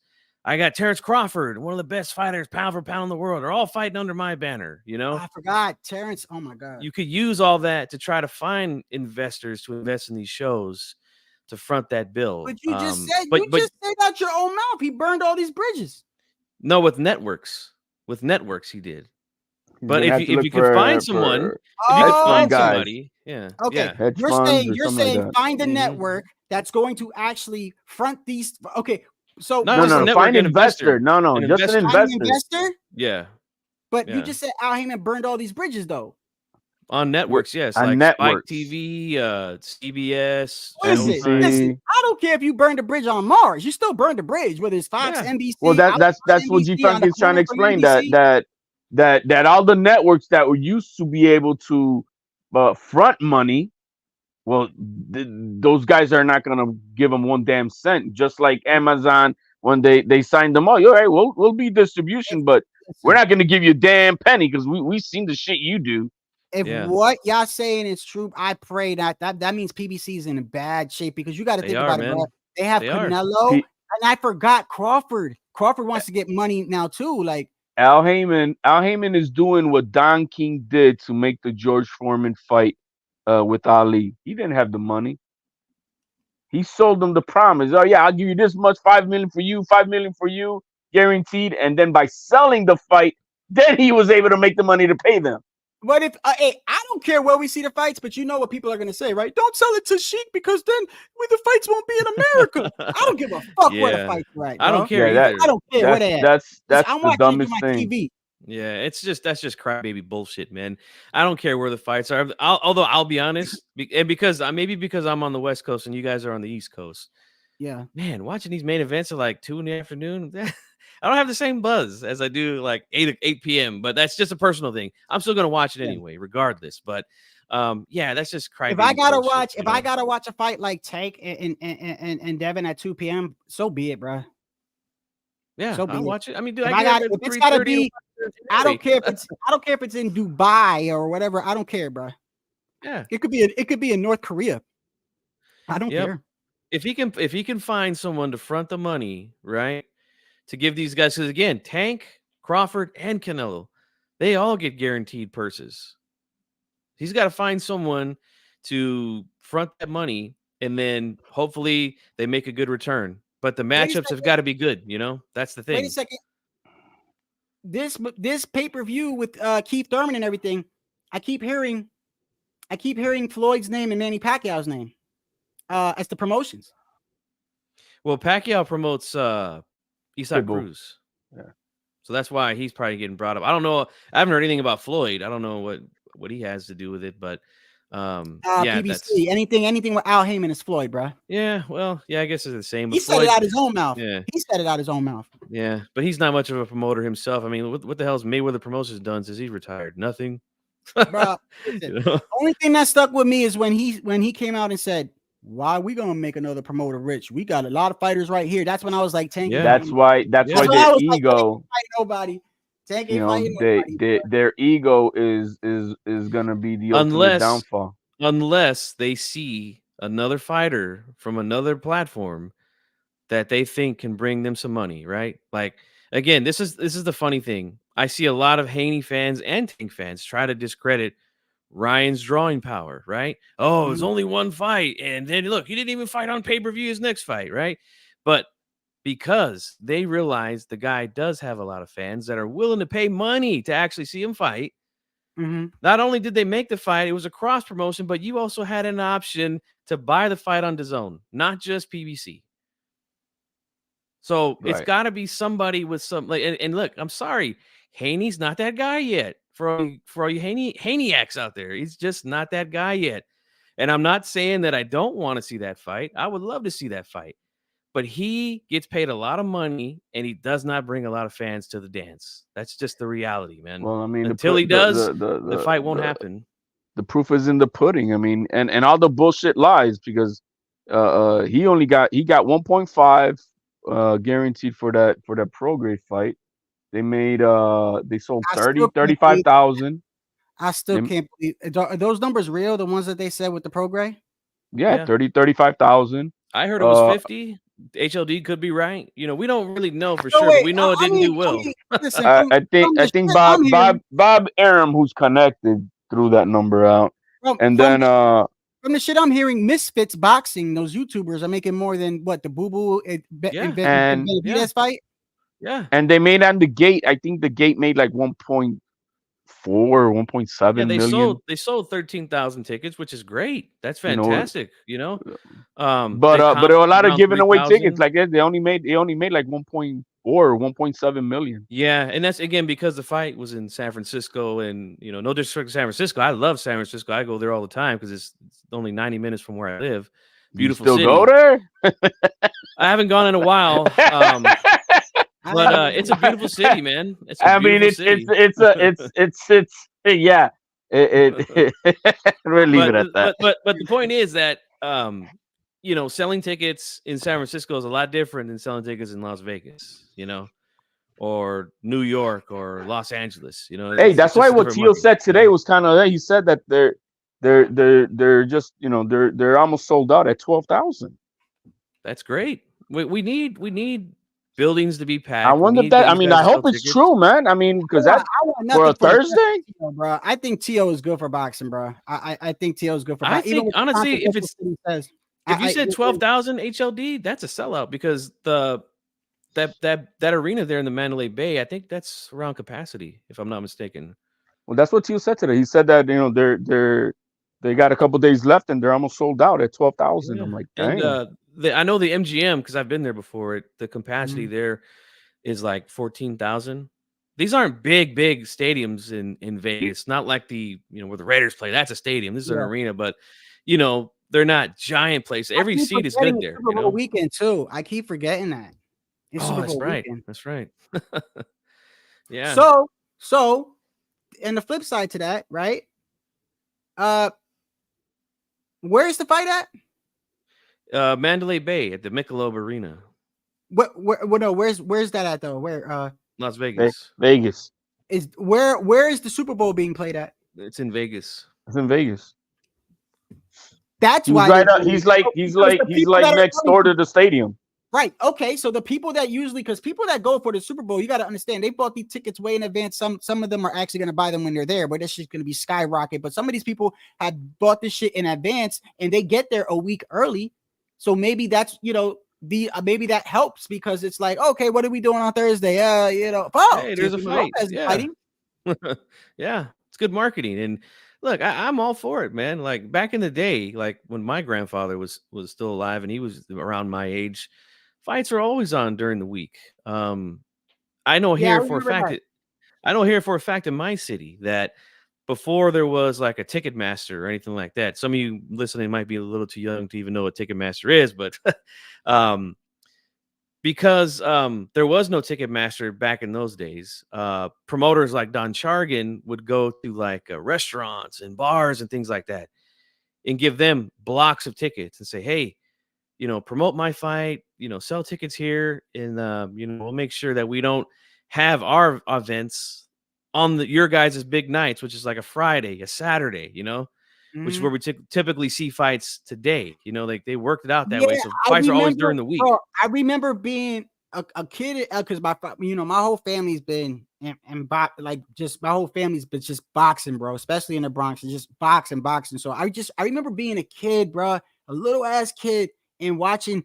And I know now who it was. It was Shane Mosley, Sugar Shane Mosley on a Thursday night fight.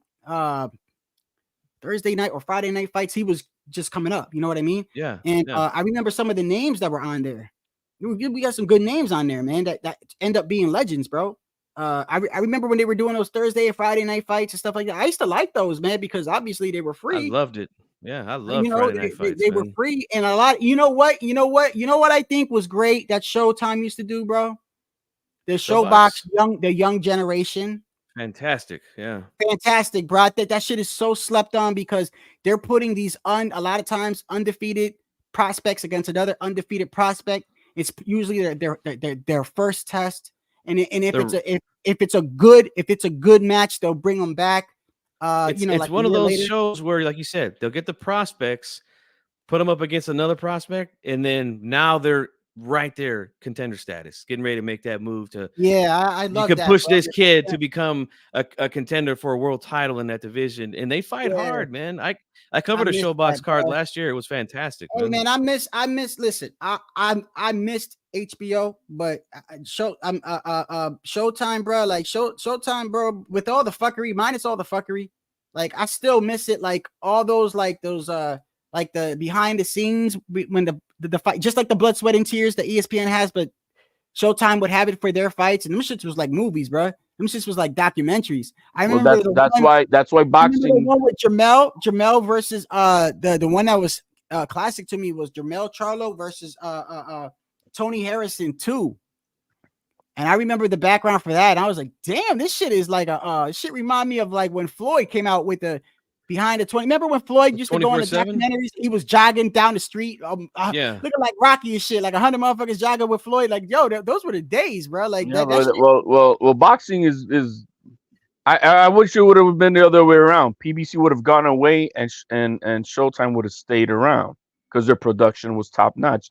It was not Showtime. It's the PBC garbage that they wanted to put out on Showtime. But Showtime is what we're missing. The production was awesome. Same thing with HBO. Yeah. You know, HBO Yeah. was great, but the thing about HBO, there was no exclusivity when HBO was around as far as networks.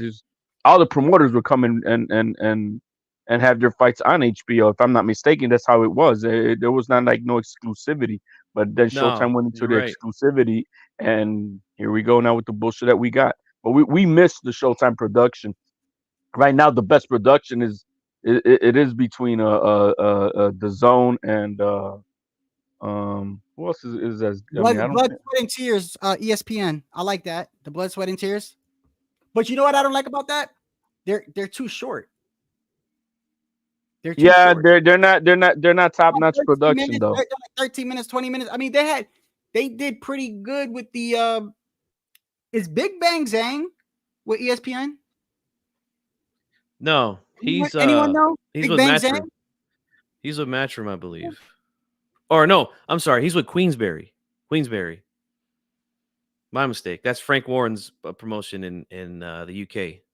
I saw something on Big because Big Bang was in Patterson. That's where I grew up at, Patterson, New Jersey. They were showing like he was training in Patterson, New Jersey, or something like that. Yeah, he had does, yeah, it was like a background, but I could have sworn I was Blood, Sweat, and Tears, bro. How can it be if it's does ESPN do what you just said with no? I mean they do work with ESPN. Frank Warren. Maybe he was fighting somebody on ESPN, and maybe he was with Top Rank for a little bit. And oh, you know what? It might have been the Joyce fight. That was on ESPN. It was the Joyce fight. Yeah, that fight was on ESPN Plus. Yeah. Okay, like that. Okay, good. I like that. Like they showed his sister. They showed where where he lived in his country or whatever, but they're too short. They're like, well, that one was okay. That one was pretty good. I learned a lot about Big Bang Zang, bro, in that, bro. I learned that he has high blood pressure issues. He does. I heard that he takes medication for his blood pressure and that it affects like, so a lot of it depends on, he needs to have a good training camp. He needs to be healthy, and he's later in age. He's like 40 something or whatever. So I learned a lot about that. And you learn a lot about from these things, from those things, man. Like the Blood, Sweat, and Tears. You'll see people's family, or you'll learn about shit when they were a kid and shit like that. I love that, bro. Some of them were just too short. Whereas Showtime, that shit reminded me of like a HBO documentary type shit, bro. Man, I remember for example, the one that they did with Tio, it wasn't that good. I don't think it was all that. I don't know if you noticed, but every time Top Rank never promotes Tio well. In my opinion. It wasn't. I didn't. If you look at the Blood, Sweat, and Tears on this fight, I don't think it was. It was very cut up stuff. Even though it was COVID, I think they did him dirty during the Loma fight. The Josh Taylor wasn't promoted the way that it was. The reason why it was so big at that time, in my opinion, is because 2023 was a historic year, and we had fights like Fulton versus Inoue, and we had Tio and Taylor, Boo Boo and Benavidez. So we was on this hype train of good fight. And I think that because we had that momentum, that helped, because usually I don't see that Tio gets that great. Now, I ain't going to sit here and lie. Tio says some off the wall things sometimes, but I think Tio knows exactly why he's doing it, bro. He's not trolling. Stupid. Yeah, he's trolling. A lot of times he knows, just like Keith Thurman said. With the whole every channel's talking about. I know. You know, every channel. And look, and this is that's why good though. It's good. It's the same thing with like the Keith Thurman with the Mexican thing, which, by the way, I don't think it was anything bad. Because every Mexican I've known, it bites down and fights. They probably didn't like the flat-footedness, but I mean, damn, how many Mexicans aren't flat-footed? I mean, it's the same thing with Puerto Ricans. Like when he said Puerto Ricans are one style. If I'm looking at right now, and nobody's accomplished what Tito and all them had. Even I know Tito might have had one style, but Tito had that fuck around and find out style too. You know what I mean? But, Yeah. but he was accomplishing a lot at his age. So when Tio makes that comment about Puerto Ricans, I'm like, he's telling the truth. Like, I ain't gonna lie. Well, I think another thing that kind of, I don't want to necessarily call it like a handicap, I guess, for a lot of fighters from PR is that, they come up on that island, and there is a style that they get used to, after a while. That's why it's Yeah. good for them to get out, go into some tournaments, see some other styles and things like that. I think that's might be one thing, and Yeah. with Matias, I know he trains in Mexico. Well, hey, let's not get it twisted, man. I'm not gonna shit on Matias, but I will say this: he is one dimensional, but he's very, very good at his one dimensional, bro. I mean, dudes are Nothing quitting wrong on with this. that. Dudes are quitting on their stool, bro. Yeah, there's nothing wrong with that. Yo, he's got like 4 or 5 dudes back to back. Yo, they were in the corner, like, fuck this guy. Damn, like I ain't coming out, bro. Fuck that. And because he reminds me of like, which is another reason why I want to see David Benavidez and Canelo so bad. He reminds me of like a pressure. I'm not saying he fights like David. I'm saying just that pressure, relentless. David is a problem for anybody. Yep. He's a problem for anybody because he's got relentless pressure. The motherfucker does not stop coming forward, bro. Even if you catch, you're gonna have to hurt David, bro. You're gonna have to drop him. You're gonna have to get him hurt. Because every time he get hit with a good shot, it's like he take like a 10-second break and he right back on your ass, upstairs, downstairs. But that's why I think Canelo was such a great fight, because Canelo got that chin. Canelo a great body puncher. Canelo great fight. got experience. Ain't nobody he fought got the power, experience. Canelo, and then you got, like, you look at David. David's got good stamina. David's tall. David's lanky. David's got the reach. David's young. David's undefeated. David's got that pressure. I mean, it's so perfect, bro. I want Canelo to fight him, bro. But I ain't gonna say he ducking right now because we ain't even got the fucking fight made. Like I don't even know who he's fighting on Cinco de Mayo.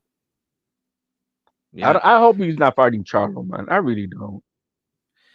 That's gonna be a hard one for. Who he fights on, how about this? I don't care who he fights on Cinco de Mayo, as long as he fights David in September. I could care less.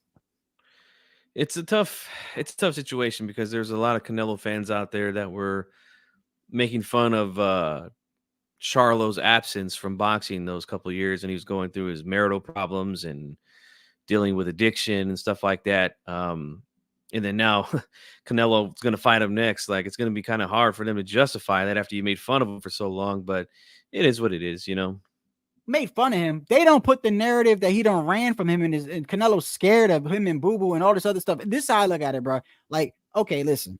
I think that the thing is that if we're gonna say that Crawford has earned the right to make money fights, then Canelo has been earned the right. Okay, I think Canelo can fight you on his time. Y'all made the narrative that Jamal was scared. It ain't his fault that and like I said, I keep going back to it. He didn't want to fight Jamal in the beginning. It was supposed to be Jamal. Jamal admitted it himself. And Canelo knew what was going to happen when he fought Jamel.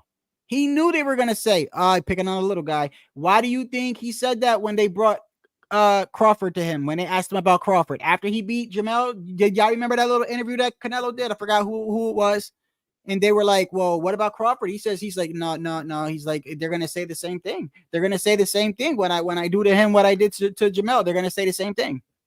The thing is funny is, does anybody think that Crawford could beat Benavidez?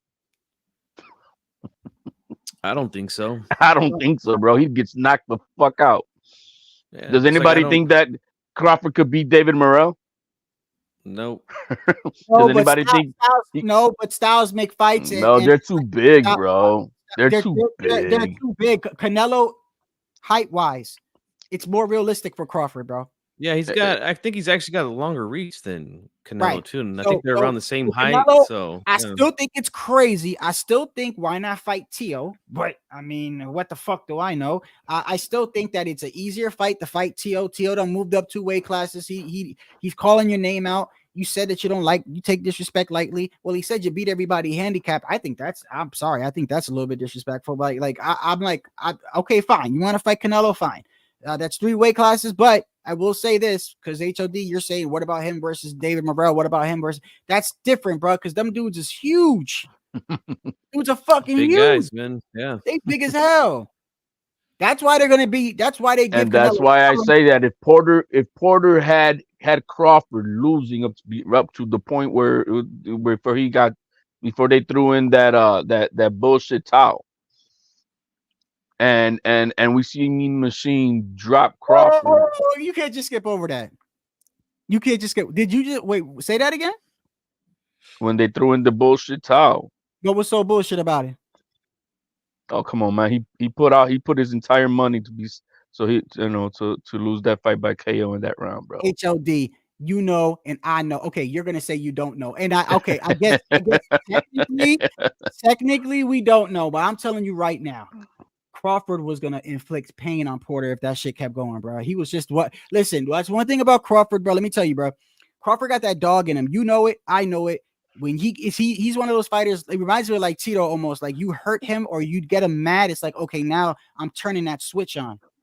And when he turns that switch on, he gets that dog in him, and that's when he knocks you the fuck out. I don't believe in that superhero shit, man. I want to see him fight Boots so bad because all these motherfuckers are saying Boots is one dimension. Okay, good. Go in there and turn the switch on with Boots. I want to see. But back what I'm saying, that if we saw what those two guys were doing with Crawford, how competitive they were, what is Canelo gonna do?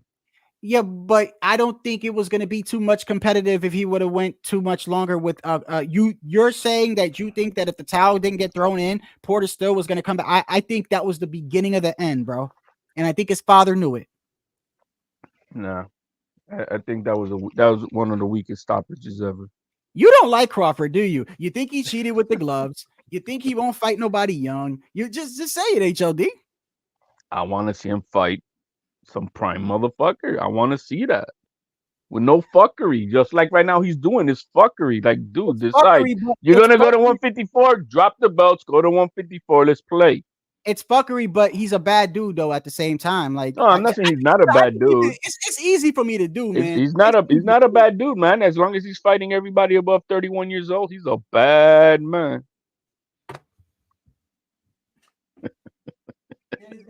Sounded like fucking Tio over here, bro. Sounded like Tio. I just want to see him fight. I would like to see that Boots fight if he's gonna stick around. I just want to see decisions, man. That's what I mean. All this dicking around and the fact we want to see this shit happen. Drop them belts so that we can get these other guys fighting each other. We could get the division moving. But right now it's a stalemate. I mean, like, why you already fought Spence? We got to wait another 5 years for another unification fight. Like, come on, man. We got to get this going. It's ridiculous. Hold on. You see, but y'all can't put all the blame on Crawford because right now, y'all just said it yourself. There's something going on with PBC, right? Isn't PBC the ones that are going to pay Crawford? Drop the belts. That's fine. Drop the belts so that the division could keep on going while you're waiting for your paycheck for 154 or whatever you're going to do. If you're going to fight Canelo anyway, if that's your plan, I don't see why the belts even matter. That's my point. So I wonder if it's still like a negotiation strategy to hold the belts because I don't know how much. I don't know how much to look into it because I mean, after hearing y'all, I mean, I hope y'all are wrong. I mean, after hearing what y'all just said, y'all literally got it in my mind now that Al Heyman went up to Amazon and was like, okay, let's make a deal. And they were like, okay, we're only doing distribution. Well, Steven Espinosa put it out there too. We're not paying the fighters. Al was just like, go. Fuck it, I'll think Shadow of it goes. But that's what happened. That's what happens. Even Steven Espinosa put that out there. It's distribution only. That's it. Distribution. Well, no, I understand it's a distribution. I'm saying that y'all saying that he signed that and was like, I'll deal with getting an investor later. I just want to get that contract. Well, I mean, we're assuming that they don't have all the money to put this shit together because it takes an army for this production. It takes another amount of money for the fighters. If that's the case, bro, then we all should be worried because he's got to pay Canelo, he's got to pay Crawford, and he's got to pay Tank. And if they can't pay them, we're not seeing any of these fights. I'm not worried. I'm let them be demised and let these fighters be absorbed by all the other promoters. That's what I wanted it to happen. I wanted PBC to go away and let the fighters be absorbed by the other three top promoters. If a fight goes to purse bid, who pays for it? Oh, then whatever promoter wins the bid. So let's say Canelo, but there's no purse bid. There's no mandatory fights here. I mean, Yeah. the purse bids is for mandatory. Unless he fights Benavidez, Canelo in May, that's a Can't mandatory through the Boots? WBC. Oh wait, Boots got the belt now. Oh, that hey, that's G Funky. That could be right there. They force a purse bid that the sanctioning body orders us a thing. There goes a purse bid, and then who's gonna buy that fight? Top Rank or the Zone? That's why I said, what about purse bid? Because if y'all say nobody got no money, then put it up for purse bid and let somebody buy it. Well, that's why G Funky said that the only mandatory out there for a purse bid would be Benavidez being mandated. I don't care who buys it. Ali She could buy it, and that shit could be out in the desert watching that shit on my TV. I don't care if it's in America or not. Yeah, no, I mean, I'm watching it no matter where it's at. But yeah, the market is so bad right now, and that's exactly why Heyman had to take this distribution only deal. Had no choice. Networks don't want to give him money anymore. Well, I guess, man, we'll see. We'll see with time or whatever. Hey, look, man, I appreciate y'all, man. I've been out here for almost 3 hours. Well, it's probably more than that. Damn. I don't know how long I've been on it. Yeah, over 3 hours. Hey, man, I appreciate y'all for coming through, man. I really do. Thank you, man. Appreciate Anything it. I want to say before you get off of here with the TO thing coming up? What y'all got? What you think? Okay, before we get out of here, what you think with TOG Funky? Who do you think wins and how he wins and what with TO and Ortiz? I think this is a fantastic fight. I think it's a dangerous fight, and I think it's pretty typical of Lopez to take on tough assignments, so it's a good fight. He's in there with an athletic guy who can box on the outside. He's a switch hitter. In Jermaine Ortiz, it's a fantastic fight. Lopez is twitchy, athletic, fast, got good power. I think it's going to be a really, really good fight, but I do think Lopez pulls it out. I haven't really had a whole lot of time to break down film. Like I used to do that a lot, but I just don't have the time these days to do it. But one thing I see with Ortiz is that there are, especially in the Loma fight, he had a tendency to really come forward, let his hands go. And Loma is not the best guy going backwards. He's not really known for his counter punching. He's more of a offensive volume guy, get you on angles and kind of beat you up that way.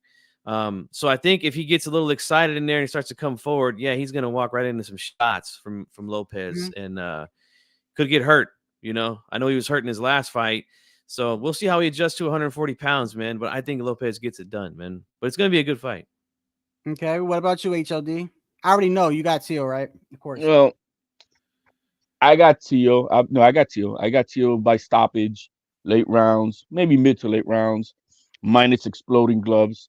He's gonna stop Ortiz. I think just exactly what G Funky was saying. The kid in the later part of the fight, he gasses out, and he drops his guard. He stays open. And he only has one switch is going forward at that point. So I do see him getting walked in. I think Teal stops him between 8 and 10. Okay. I obviously, I'm going for Tio. As far as stopping him, I do see what y'all saying in Ortiz, because I saw the last two fights. He's got a stamina issue, number one. He's not the most power puncher, so Tio ain't got to worry about getting knocked out with him, at least in my opinion. I just about him getting stopped, I don't know. I have a feeling that he might, we don't know, he might even do a long, I'm not saying, I don't know his heart. I don't know his heart, so I'm not going to question his heart, but I'm saying we don't know. I know when I saw him fight Loma said, fuck this. It was like evading him for like 8 rounds. You know what I mean? Then later on in the fight, when he came on. But this guy has a stamina issue. If he suffers from the Caleb Plant syndrome, I shouldn't say it like that, but Caleb does got that problem. But if he's got that, if he suffers from that, then I don't know. Maybe Tio stops him or whatever. But I would like to see Tio stop. I would like him to do this with everything that Tio says, and we all know it's for promotion. But I feel like I really believe that in Tio's head, I believe every fighter is different. I believe every fighter during fight week, they act differently, bro. I've seen it, bro. I've seen it. Like, the people change around fight week. And I think that Tio does this shit to kind of put his back against the wall, like 1 foot in, 1 foot out. Like, I got to perform now. I said I want to fight Crawford. I done talked about Keyshawn Davis. Like, I think that, I'm not saying that's why, but I'm saying I'm guessing. That because sometimes people like, and I brought up before with John Jones. John Jones said that a weekend before all his fights, he would get purposely drunk and high. I don't know how true that is, but he said he did that in case he lost, he had something to blame it on. Maybe Tio does this to kind of like motivate himself, but I think with everything going on, I think he should. I think he needs a good performance. He doesn't really need. I mean, he's lineal champ. If he wins, he wins. But if he doesn't win in a great fashion, Tio's another one of those fighters that is in the damned if you do, damned if you don't category. You understand what I'm saying? He's if he's the type of fighter that if he goes out and calls out Crawford, he's damned if he does, he's damned if he don't. Because if he calls him out, they're gonna say he's crazy. They're gonna say he's crazy. He's pussy. Oh, that's such an easy fight. If he does it, they're gonna say he don't want to fight Crawford. You see what I'm saying? He's one of those fighters that's a damned if you do, damned if you don't vote. So, but I think he needs a good performance for him to definitely be looking at Terrence Crawford. But with that, bro, I appreciate y'all, man, and I appreciate everybody for being here. It's been 3 hours, man. I still didn't even get a chance to unwind. I appreciate y'all, man. And if I don't go live, I'll catch y'all after the Tio fight. Y'all have a blessed night.